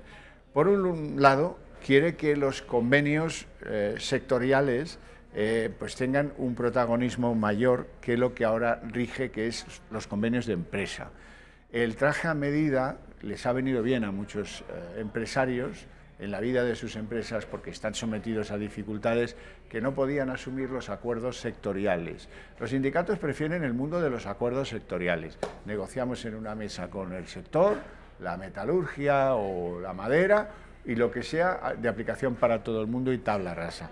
La flexibilidad que se incorporaba, que esto se negociara empresa a empresa, pues esto no les gusta. Los sindicatos pierden eficacia, pierden notoriedad, son menos importantes. Incluso hay empresas en las que ni siquiera están. Corre riesgo incluso la razón de su propia existencia. Eso es un tema ya más político que cierto, porque en el fondo tampoco es tan relevante, pero esto lo quiere echar abajo Pedro Sánchez para congraciarse con el mundo sindical. Segundo elemento que quiere echar abajo, pues miren, hay una perversidad de todo esto. Antes de la reforma del 2012, cuando un convenio se negociaba y las posiciones quedaban encontradas sin solución de arreglo, quedaba ilimitadamente prorrogado el viejo convenio. Esto era un truco al que acudían muchos sindicatos cuando entraba en dificultad, por ejemplo, el sector del papel, que es un sector muy cíclico, que tiene altas y bajas. Entraban en bajas y decían, no negociamos, todo es imposible, con estos no hay quien se entienda. Y quedaba en vigencia el antiguo convenio, que establecía aumentos, tal cual y no sé qué. Bueno, esto a los empresarios les fastidiaba mucho y a algunos trabajadores les gustaba muchísimo. Tanto era el abuso de esta fórmula a la que le puso fin la reforma laboral de Mariano Rajoy 2012, que le llegaron hasta poner nombre. Se llamó la ultraactividad. La ultraactividad era ese periodo, ese descuento, ese formato en el que el árbitro daba años y años de descuento al partido, porque como no se había llegado a un acuerdo, pues los sindicatos lo utilizaban. Esos dos elementos, el que los convenios sectoriales vuelvan a prevalecer y el que se vuelva a la ultraactividad cuando no haya acuerdo, son las dos cosas que más molestan al mundo sindical y las dos cosas que don Pedro Sánchez quiere volver a traer y presentarse electoralmente, porque el propósito de esto no es otro que el ganar algún adepto de cara a las elecciones de abril. Pues yo he tumbado la reforma laboral de Mariano Rajoy. Pero, Xavier, nos estás hablando de cuáles podrían ser las consecuencias de acabar con esa reforma laboral, nos has hablado también de cuáles son los beneficios, nos has hablado de en qué consiste, nos has proporcionado información para entender de qué estamos hablando. Ahora quiero no información, sino opinión. ¿Tú crees que Pedro Sánchez puede? No, que puede y lo sé. ¿Que lo va a hacer? Sí, lo va a hacer. ¿Tú lo va a intentar. No, lo va a intentar. Si lo intenta, lo consigue. Bueno. ¿Por el PDCAT, quieres decir? Claro. Esto es muy relativo. O sea, ¿cómo podría conseguirlo? No hay otra fórmula. Él tiene que plantear un decreto y esperar que se lo apruebe la Diputación Permanente del Congreso de los Diputados. ¿Y cómo están las mayorías en esa Diputación Permanente del Congreso de los Diputados? Pues la cosa está muy igualada. Son 64 miembros, de los cuales el Partido Popular tiene 24 y Ciudadanos tiene 6. Doy por hecho que en esto votarían juntos, aunque a lo mejor doy demasiado por hecho, pero eso suma 30 y les faltan 2 para poder tumbar la hipotética contrarreforma laboral que llevase Sánchez al Congreso de los Diputados. ¿Cuántos tiene el PDCAT?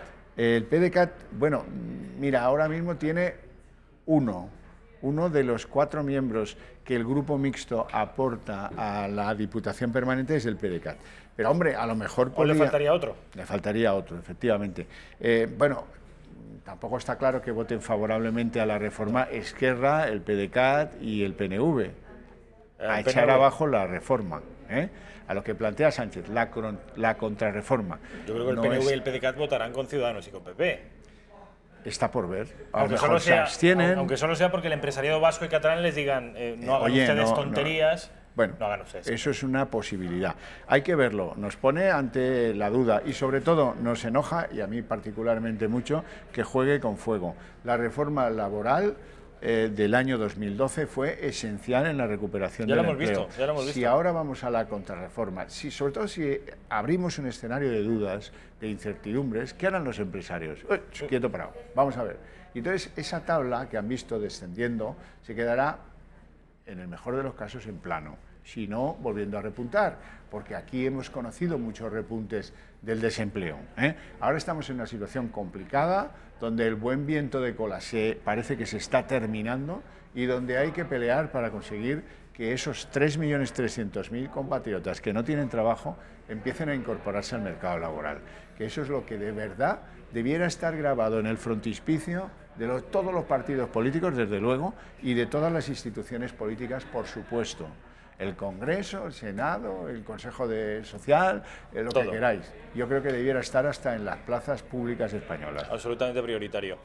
Xavier Cajo, mil gracias por por aclararnos un concepto tan importante y sobre todo por hacernos conocedores de la importancia que tiene o ha tenido la reforma laboral con ese gráfico tan demoledor, y lo que podría venírsenos encima si esa reforma es revertida.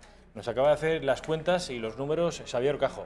¿Hay posibilidades de que esto finalmente se revierta en estos poquitos meses que le quedan a Pedro Sánchez? Podría hacer un daño aún terrible a España. Vamos a procurar entre todos crear un clima de opinión lo suficientemente poderoso para que esto no ocurra. Lo mismo, lo dicho, Xavier, mil gracias. Lo vamos viendo.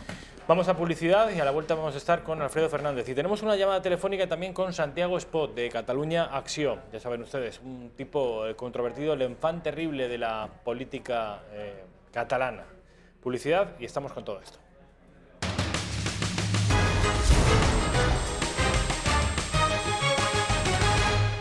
¿Qué tal? ¿Cómo están? Las 2 menos 4 minutos de la tarde, en riguroso directo en la redacción abierta de Intereconomía. Recuerden, la redacción abierta de la mañana, que es la original. Háganme caso, esta es la buena. Si tienen que ver una, vean esta.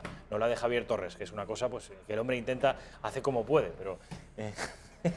No, es un periodista tiene que estar siempre en lo de la verdad, y es así. Alfredo dato objetivo. Javier Torres es un tipo del que yo aprendo mucho siempre, y si tienen que ver alguna, vean la suya, porque de verdad es una pedazo de redacción abierta que está funcionando muy bien también en términos de audiencia. Alfredo Fernández ya lo conocen, lo más importante es que es amigo mío, pero lo segundo más importante es que es un analista político como la copa de un pino, y lo tercero más importante es que es abogado. Es abogado que además es entre todas sus especialidades, con un despacho en Madrid y otro en Valladolid, Valladolid y Madrid, Madrid-Valladolid, tanto monta tanto. Una de tus especialidades, si no la principal, tiene que ver con eso tan controvertido y que está tan de moda en los últimos tiempos, que tiene que ver con las custodias compartidas y con el combate contra este feminismo que ha mutado en una suerte de ofensiva jurídica contra el hombre. ¿Estáis especializados en legado abogados en esto, no? Sí, sí, sí. En general, todo el derecho de familia, tanto sucesiones como divorcios o custodias, pero sí, efectivamente, una de nuestras principales banderas y por los que hemos tenido más éxitos es por el tema de conseguir custodias compartidas en situaciones pues un poco complejas. Lo idóneo es que se haga de mutuo acuerdo, muchas son de mutuo acuerdo. Hay muchas mujeres sensatas que saben que eso es algo positivo, pero bueno, hay otros casos en los que hay que pelear en los tribunales. Cuando hablas de custodia compartida, enseguida vamos a hablar, es un pequeño inciso, enseguida vamos a hablar de lo importante en estos momentos en nuestro país, que es el juicio al golpismo independentista. Pero antes, repito, una última pregunta que tiene que ver con este asunto. Cuando se habla de custodia compartida, ¿el niño es el que va pivotando de la casa de mamá a la casa de papá, de la casa de mamá a la casa de papá? ¿Necesariamente? No necesariamente. De Porque hecho, tengo entendido que hay una nueva tendencia que sí, es el niño se queda en la casa y son los papás y las mamás los que van... Digamos que la custodia compartida lo que busca es el interés especial de protección del menor. Lo que busca es el bienestar del menor. Entonces, a veces el bienestar del menor es que pivoten los padres sobre una vivienda, y en otras ocasiones es más práctico que roten según sea el domicilio de los padres, que sean diferentes. Por tanto, la casuística quiere decir que existe una fórmula mágica. No existe una fórmula mágica. Es decir, al final, la ventaja que tiene la custodia compartida es que es algo que se hace a medida de ese niño o esos niños, en función de cuáles son sus necesidades y cuáles son las mejores alternativas.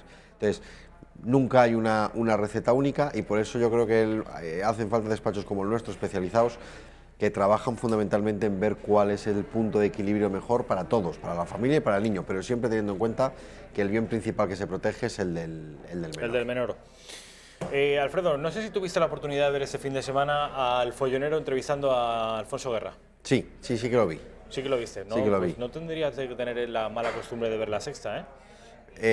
Yo prácticamente decir que lo que más veo es Intereconomía y La Sexta. O sea, ¿Te gusta? Probablemente son los dos canales que más veo. También es cierto que, hombre, que Telecinco, 4, todos estos canales tampoco ofrecen una alternativa televisiva que case con mis preferencias. Por lo tanto, son las dos teles que suelo ver. Pues quiero que vean, yo también vi esa entrevista, fue muy interesante. Qué bueno es Alfonso Guerra. Qué bueno es Alfonso Guerra, qué manera de... ¿Quién nos lo diría? Que Alfonso Guerra y Felipe González nos parecerían extraordinarios. Yo no lo vi gobernar, era muy pequeño. Alfredo sí que desde luego lo vio y lo sufrió. Tenía edad ya de votar en aquellos años 80, incluso en los 70, seguramente tuviera edad de votar Alfredo Fernández. En el 64 creo que fue la primera vez que voté en concreto. Vamos a ver a Alfonso Guerra versus el Follonero con respecto a un asunto quizá el más interesante por controvertido de aquella entrevista, que es cuando Jordi Évole le dice: oiga, ¿cree usted que colabora, que ayuda a mantener un poco el clima de concordia cuando se refiere usted a Puigdemont como un golpista? Fíjese la respuesta del ex vicepresidente. ¿Usted ha comparado a Puigdemont con Tejero? No. Pero sí que le ha llamado golpista, por ejemplo, como mínimo. Sí, yo no sé si este tipo de afirmaciones ayudan al momento actual. Este señor anda por Europa como un Antonio Pérez del siglo XVI, ofendiendo a España absolutamente, difundiendo que España es un país asqueroso donde no se respetan los derechos, y ahora porque se le llame golpista, ¡ay, que no ayuda! ¡Ay, qué sensibilidad!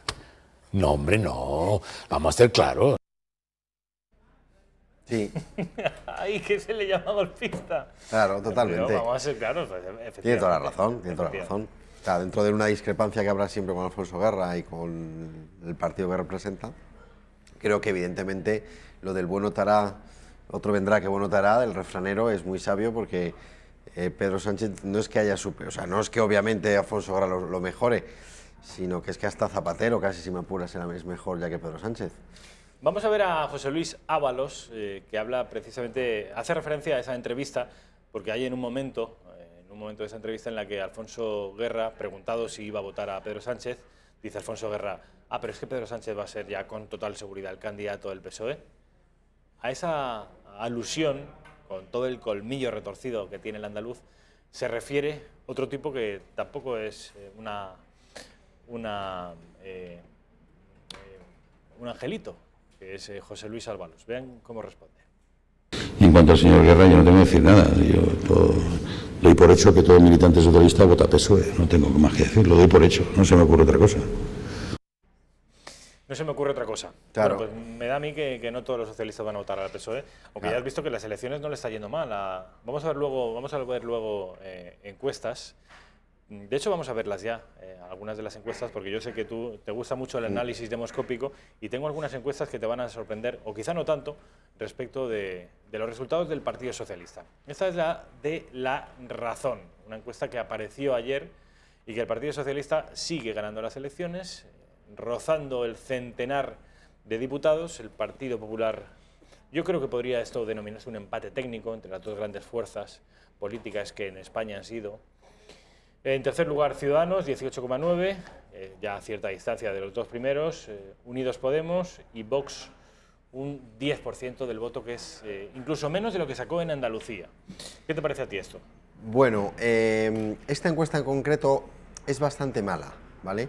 Porque creo que lo que han hecho Es una encuesta, vi el número de entrevistados, era muy bajo porque eran 1000, y hacen una extrapolación al nivel nacional, pero yo deduzco que probablemente en Soria han preguntado a 3 personas o probablemente a ninguna.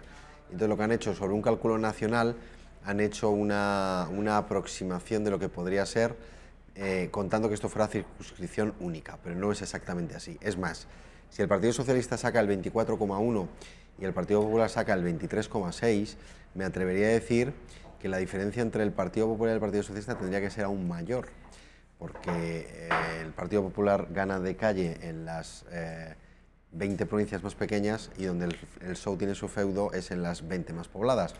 Por tanto, la diferencia en diputados debería ser mucho más grande y simplemente prácticamente podrían empatar. Entonces, no me cuadra con exactitud. Tampoco me cuadra Entonces, bueno, digamos que tampoco Ciudadanos me parece un porcentaje muy ajustado, teniendo en cuenta que, si no me equivoco, otorgaría más o menos el 52% a los tres partidos digamos, de derechas, ¿no?, por así decirlo. Entonces, se me antoja que 52 a 40 es una diferencia que, si fuera real, 52% de voto frente a 40% de voto, en escaños tendría que haber una diferencia más holgada para tener mayoría absoluta. O sea, no me cuadra que sacando el 52% de los votos en escaños tengan tan pocos. Entonces, y más teniendo en cuenta las circunscripciones donde son fuertes cada uno de ellos. En mi opinión, no es una buena encuesta esta de la razón. No es una buena encuesta. Bueno, tenemos más porque durante las últimas horas han ido... Vamos a verlas después, en Raquel, porque creo que tenemos una llamada muy interesante. Ya les he anunciado que vamos a tener a Santiago Espot a la otra parte del hilo telefónico. Vamos a ver, como digo, hay más encuestas. Tenemos del Español, tenemos de lainformación.com, tenemos del Periódico de Cataluña, todas ellas con información muy interesante de cara a las próximas elecciones del 28 de abril.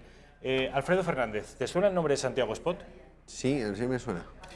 ¿Recuerdas aquellas pitadas al himno nacional en fin, las finales de las Copas del Rey? Sí.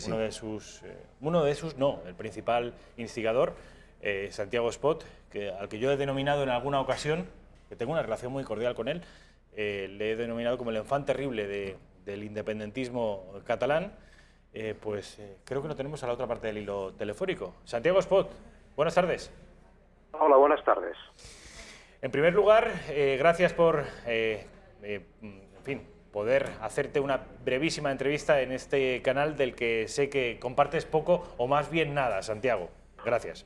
Bueno, comparto poco ideológicamente, pero he compartido muchas horas con Intereconomía. Sí, lo sé. Bueno, Santiago Espot es el presidente de Catalunya Acció, en el periódico que él escribe, que es El Món, un periódico catalán, un periódico independentista. Dice Santiago Espot, en fin, hace una crítica a lo que él llama procesisme. Él escribió un libro hace un par de años en el que hablaba procesismo o independencia. ¿Era así, no, Santiago? Exactamente. Procesismo vendría a ser una suerte de estado acomodaticio de la clase política catalana que viviría en el anhelo permanente de buscar la independencia, pero con el temor también permanente de lograrla. No sé si lo he definido bien, Santiago. Sí, podríamos decir que sí, pero además hemos de añadir el hecho que esto es un Estado en el cual fundamentalmente la clase política catalana, ex-catalanista, pues vive instalada de una manera muy cómoda. Bueno, pues Santiago Espot es una persona cordial en el trato, porque yo me he reunido con él varias veces, le he hecho entrevistas, pero muy contundente, muy rotundo, ofensivo también en muchas de sus declaraciones. De hecho, en El Món, el diario en el que él escribe, habla de que, en fin, de que cada vez que los independentistas se sientan en el Congreso, su actitud será de un perfil más bajo, más impotente. Les acusa de claudicar y les acusa de ser esclavos de lo que llama el Estado español. Además, los acusa también de colaboracionistas. Sabes que es una terminología a la que se referían los franceses cuando los nazis estuvieron pisando suelo galo, y apunta, Santiago, que para intentar resolver este empate perpetuo lo que hay que hacer es demostrar carácter y determinación y, además, hacer daño, y esto lo dice literalmente, hacer daño a España como España nos hace daño a nosotros. Santiago. Sí, sí, en efecto. Eso es una de las frases que figuran en ese artículo y es evidente que la dependencia hace daño. Existe una dependencia de Cataluña de España, porque no somos un Estado independiente, y por tanto, si existe un daño en la dependencia, para liberarte de esa dependencia y hacer la independencia, tú habrás de hacer daño justamente a quien te tiene pues sometido a nivel legislativo, a nivel político, a nivel cultural, etcétera. De hecho, no es ninguna novedad. Todas las independencias se han hecho haciendo daño al Estado matriz. No creo que se independizase Cuba de España de una manera pacífica, de una manera amable y de una manera simpática. Tampoco se independizó Eslovenia de la exfederación yugoslava de la misma manera. Por tanto, no estoy diciendo ninguna cosa que sea falsa. Lo que pasa es que, claro, naturalmente el independentismo también es prisionero de este discurso erróneamente correcto, que en definitiva lo que hace es despistar a su elector y tener una actuación que no se corresponde con la realidad. Perdón, una cuestión. Hay un retorno, hay un eco terrible, ¿eh? Hay un eco terrible. Entonces es que es terrible, de verdad, ¿eh? ¿Tendrás puesta la...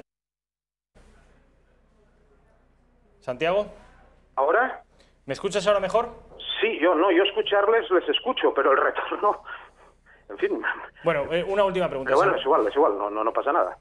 Santiago, dices que ninguno de los diputados independentistas acude a Madrid a las Cortes con una mentalidad de combate, ninguno acude con la intención de hacer daño y perjudicar al Estado. Fotre España, tal y como España, en fota nosaltres.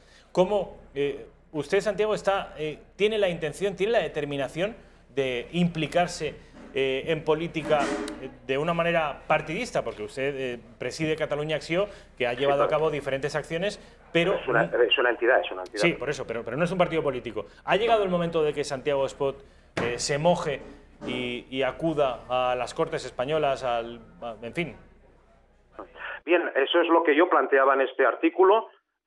Pasa que, claro, la disolución de las Cortes se produjo el viernes, hay 60 días de aquí a las elecciones, y mi propuesta era de cara a la iniciativa de primarias que se ha realizado en Cataluña, que es una iniciativa que proviene de todo aquel independentismo que impulsó las consultas populares por la independencia ahora hace unos cuantos años.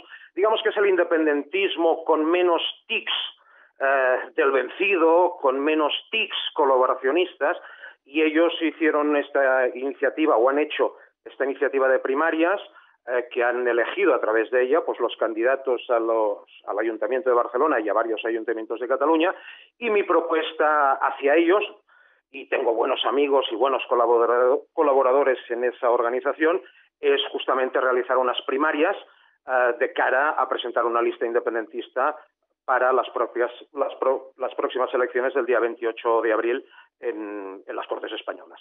Hay poco tiempo, será evidentemente muy difícil, pero indiscutiblemente mi intención hubiese sido o sería ir a las Cortes españoles para plantear un discurso político evidentemente de enfrentamiento, de combate y sobre todo de perjudicar al máximo los intereses españoles. Puede decir, Alfredo, que en fin, que es muy contundente Santiago Espot y que no tiene pelos en la lengua ninguno. ¿Tú te imaginas un combate dialéctico entre Santiago Espot y Santiago Abascal? Estaría bien. Estaría bien. Sí, pero de momento, permítame, el score es Santiago Espot 2, Abascal 0.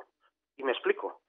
Año 2009, Fundación de Enaes, primera pitada al himno español y al Borbón en Mestalla, impulsada por Catalunya Acció. Querella en la Audiencia Nacional por parte de Enaes, archivada. 2015, segunda pitada, instigada por Catalunya Acció a través de un manifiesto, a través de la palabra, a través de la pluma. Querella de Vox, acaba en la Audiencia Nacional. Santiago Espot, juzgado, pero en segunda instancia absuelto en base a la libertad de expresión. Por tanto, de momento el score es 2-0. Me encantaría poder tener un partido, un cara a cara, con Abascal o con Ortega Smith, es absolutamente igual, para discutir las posiciones y plantear, digamos, el conflicto de Cataluña con las palabras adecuadas. La última pregunta, Santiago. La iniciativa primarias ¿Sí? En Madrid y en el resto de España no se conoce mucho. ¿Tiene visos de ganar músculo electoral hasta el punto de mandar a algún representante al Congreso de los Diputados?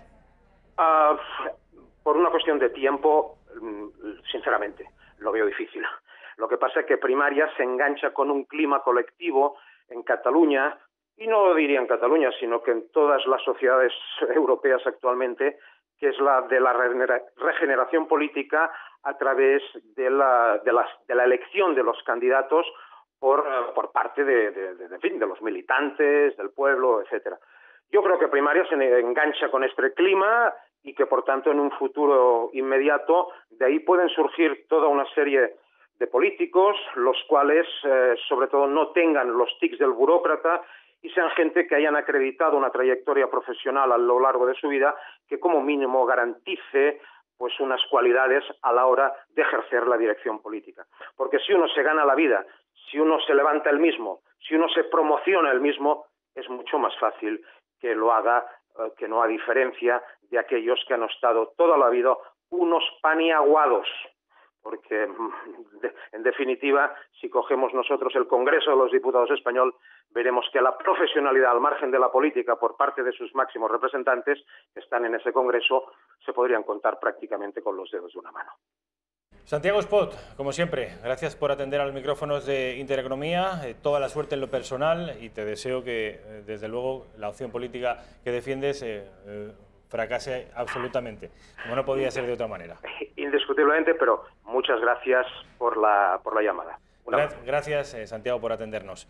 Vamos a ir a publicidad, después me dices, Alfredo Fernández, qué te parece esta opción de Santiago Espot, de ya acudir directamente a quitarnos todas las caretas e ir a hacer daño, perjudicar literalmente a España en el Congreso de los Diputados. Voy a las Cortes a intentar infligirle el mayor daño posible a España. Lo hablamos después de la publi.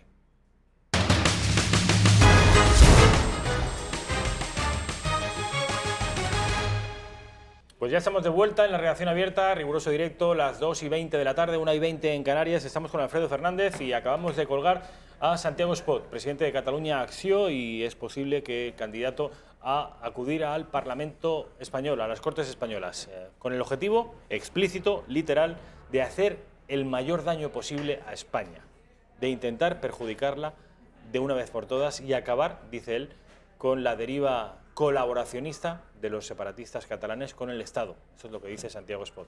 ¿Qué te ha parecido la conversación? Bueno, pues tiene un punto de lógica, que es decir que por las buenas nunca van a conseguir la independencia, algo pactado, votado, es decir, la única cosa que estoy de acuerdo es verdad, o sea, si quieren conseguir la independencia tendrán que ser por la fuerza.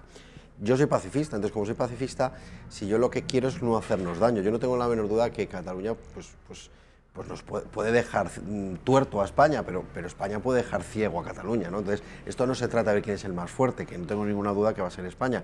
Pero hay una cosa que, mira, me ha llamado mucho la atención, ahora que he estado por las zonas fronterizas de Portugal, una de las cosas que llama la atención es la cantidad de pantanos que en la zona del Duero y en la zona del Tajo hay en Cáceres, hay en Badajoz, hay en Salamanca. ¿Y por qué los hay? Pues los hay por una cuestión territorial, ¿no? Quiero decir, ellos son Portugal y nosotros somos España. Eso no existe en Aragón, por ejemplo. Es más, en Aragón no tienen agua porque el Ebro lleva su agua a Cataluña. Evidentemente, si no somos el mismo país, pues haremos la presa Hoover, pero no se trata de hacer daño por hacer daño, no se trata de arruinar a toda la agricultura de Cataluña haciendo la mayor presa del mundo en Aragón para quedarnos con el agua. Si no se trata de eso, se trata de buscar cauces que faciliten una unidad que es inquebrantable y que es absurdo discutir, porque lo único que va a traer es un perjuicio a los catalanes y a los españoles. Él dice, Santiago Espot, que ninguna independencia se ha conseguido si no es perjudicando al Estado matriz. Claro. Dice, bajo su punto de vista, Cataluña no sería sino una colonia y España la metrópoli. De manera que para cortar con la metrópoli hay que hacer daño. Claro. Él lo único que tiene de positivo es que respecto al PDeCAT y Esquerra Republicana, que su planteamiento más o menos es: ustedes tienen que permitirnos dejar votar, votaremos tantas veces como sea necesario hasta que salga lo que nosotros queremos que salga, y entonces conseguiremos la independencia de una manera absolutamente pacífica y natural. Eso sí, España se queda con la deuda y nosotros pues empezamos de cero. Bueno, pues ese planteamiento hay que decirles: jamás conseguiréis la independencia por esta vía. Este señor por lo menos es consciente de que por esa vía no se va a conseguir nunca la independencia. De Ciudadanos, ayer reunió a su Comité Ejecutivo Nacional y su portavoz, Villegas, respecto a posibles pactos con el Partido Socialista después de las elecciones, dijo esto. Está claro que estas elecciones generales se producen en un contexto muy determinado. En España, en los últimos años, han pasado cosas graves, cosas importantes, pero especialmente graves para cualquier país. La fundamental, la más grave de todas, es que se ha intentado romper el país, se ha intentado romper España con un golpe a la democracia, con un golpe de Estado dado desde las instituciones autonómicas de Cataluña. Eso seguramente es lo más grave que ha pasado en España en los últimos años y seguramente de lo más grave que ha pasado también en Europa, el intentar romper un país desde las propias instituciones de este país. En estas circunstancias, en esta Ejecutiva, se ha ratificado el criterio de que Ciudadanos no va a pactar ni con el PSOE ni con Pedro Sánchez para un futuro gobierno de España. El señor Pedro Sánchez se tiene que ir a la oposición. El señor Pedro Sánchez, después de sus pactos, de sus intentos de pactar con los separatistas, después de gobernar gracias al apoyo de los separatistas, después de gobernar siendo el candidato, el presidente de gobierno preferido de los separatistas, de estar ahí porque los separatistas lo querían como presidente chollo, no puede seguir en la presidencia del gobierno. ¿Te lo crees? No. No, a ver, Ciudadanos, pues mira, la encuesta de la que ellos se fían, que no sé si la vamos a ver, es la del Periódico de Cataluña, que ellos se fían mucho del Periódico de Cataluña. Vamos a verlo, porque la tenemos. Lo que dice es lo siguiente, que prácticamente Vox y Ciudadanos sacan exactamente lo mismo, con mucha diferencia respecto al PP. No olvidemos que este verano había encuestas que les daban más de 100 diputados a Ciudadanos. De repente tienen 32 y dicen: ¿pero qué ha pasado aquí? 44, 45, 46. Sí, pero vienen de tener 32. Sí. Entonces, prácticamente no suben prácticamente nada. Y sin embargo ven la espectacularidad del resultado de Vox, que saca prácticamente los mismos que ellos. Esto yo creo que lo que les ha venido a decir es que la estrategia que hicieron en Andalucía les ha salido mal, les ha costado muchos votos, y probablemente hay 500 o 600.000 personas que iban a votar a Ciudadanos, exvotantes del Partido Popular, que claramente van a votar a Vox y no a Ciudadanos, porque ya no se fían de Ciudadanos por precisamente el mensaje que han hecho. Creo que es hacer el ridículo, decir yo no quiero pactar con Vox cuando luego pactas. Es absurdo los desmentidos que hacen de que nosotros no hemos pactado con Vox. Bueno, pues mira, tú en Andalucía tienes la presidencia de la Cámara y eres vicepresidente del Gobierno, pues porque Vox te ha votado. O sea, y tú puedes decir todo lo que tú quieras y puedes firmar ahora cordones sanitarios, pero es hacer el ridículo. Y normalmente la tibieza se paga. Entonces, yo por un lado me alegro mucho que además sea así, y bueno, esta encuesta es la que a mí más me... ¿Te encaja esto? No. 117 escaños del PSOE. No me encaja, pero es la que... Creo que la parte de Vox y Ciudadanos y la de Unidos Podemos sí se aproxima a la realidad, y la que creo que hay un exceso es que el Partido Popular, yo creo que menos de 90 diputados, menos de 90-95 es prácticamente imposible. Entonces creo que le faltan 20 y probablemente le sobran 20 al Partido Socialista. Pero vamos, lo que a mí sí que me sirve de relevante esta encuesta es que probablemente esta encuesta lo que viene a decir es que sí va a haber una mayoría de Vox, Ciudadanos y Partido Popular el 28 de abril. ¿Ahí hay una mayoría? No. La habría en los picos máximos, nada más, pero claro, como entiendo que las horquillas les afectan entre ellos, si cogemos la horquilla baja se quedarían a 10, si cogemos la horquilla máxima se quedan a 2, me parece. Vale, y para que el Partido Socialista pudiera reeditar el gobierno, tendría que sumar no solo con Podemos, sino con todos los separatistas que existan en la península ibérica, que es una cosa tremenda.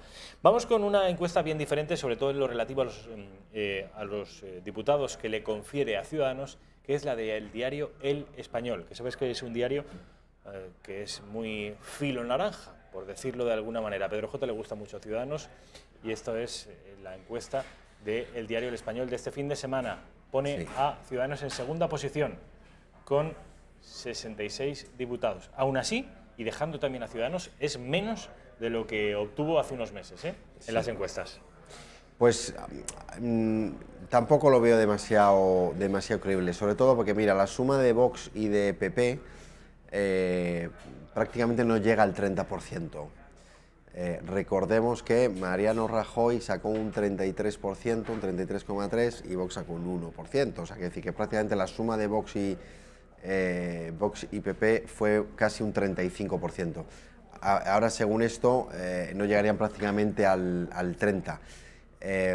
No me sale las. Pero tienes que separar algo de Ciudadanos también, que se ha ido a Ciudadanos. Sí, pero entiendes que Ciudadanos, pero es que estando Vox ya no se van a Ciudadanos. Un Ciudadanos que tiene un discurso, vamos a decir, de centro, por ser generoso, no vamos a decir ni centro izquierda ni centro derecha, vamos a decir que un discurso de centro. En una situación donde hay un problema como el que hay en Cataluña, un problema territorial, una situación en la que parece que todos... Son muy contundentes en ese aspecto, ¿eh? En el aspecto separatista, a Ciudadanos no se le puede echar. Yo decir que nítidamente de derechas solamente van a sacar un 30%, la suma de PP y Vox, me parece un porcentaje muy bajo. Teniendo en cuenta que venimos de unas elecciones en Andalucía, que no es precisamente el territorio de la derecha, donde el 26% creo que sacó el PP y el 11% Vox. O sea, vienen de sacar los dos juntos prácticamente un 37%, en un sitio donde, repetimos, no es especialmente de derechas. Que en el conjunto de España sea un 30%, se me antoja muy poco probable, ¿eh? Bueno, pues Alfredo Fernández, analizando para nosotros la redacción, las encuestas de... Y si me permites, si preguntamos qué periódico va a decir que los naranjas ganan a los azules, siempre diríamos que es El Español de Pedro J. Ramírez, con lo cual, claro y en botella. Un argumento más. Alfredo Fernández, mil gracias. Un placer, como siempre. Les dejo con Fernando Paz, con Tiempos Modernos, y a las 6:30, Javier Torres, la redacción abierta. Gracias.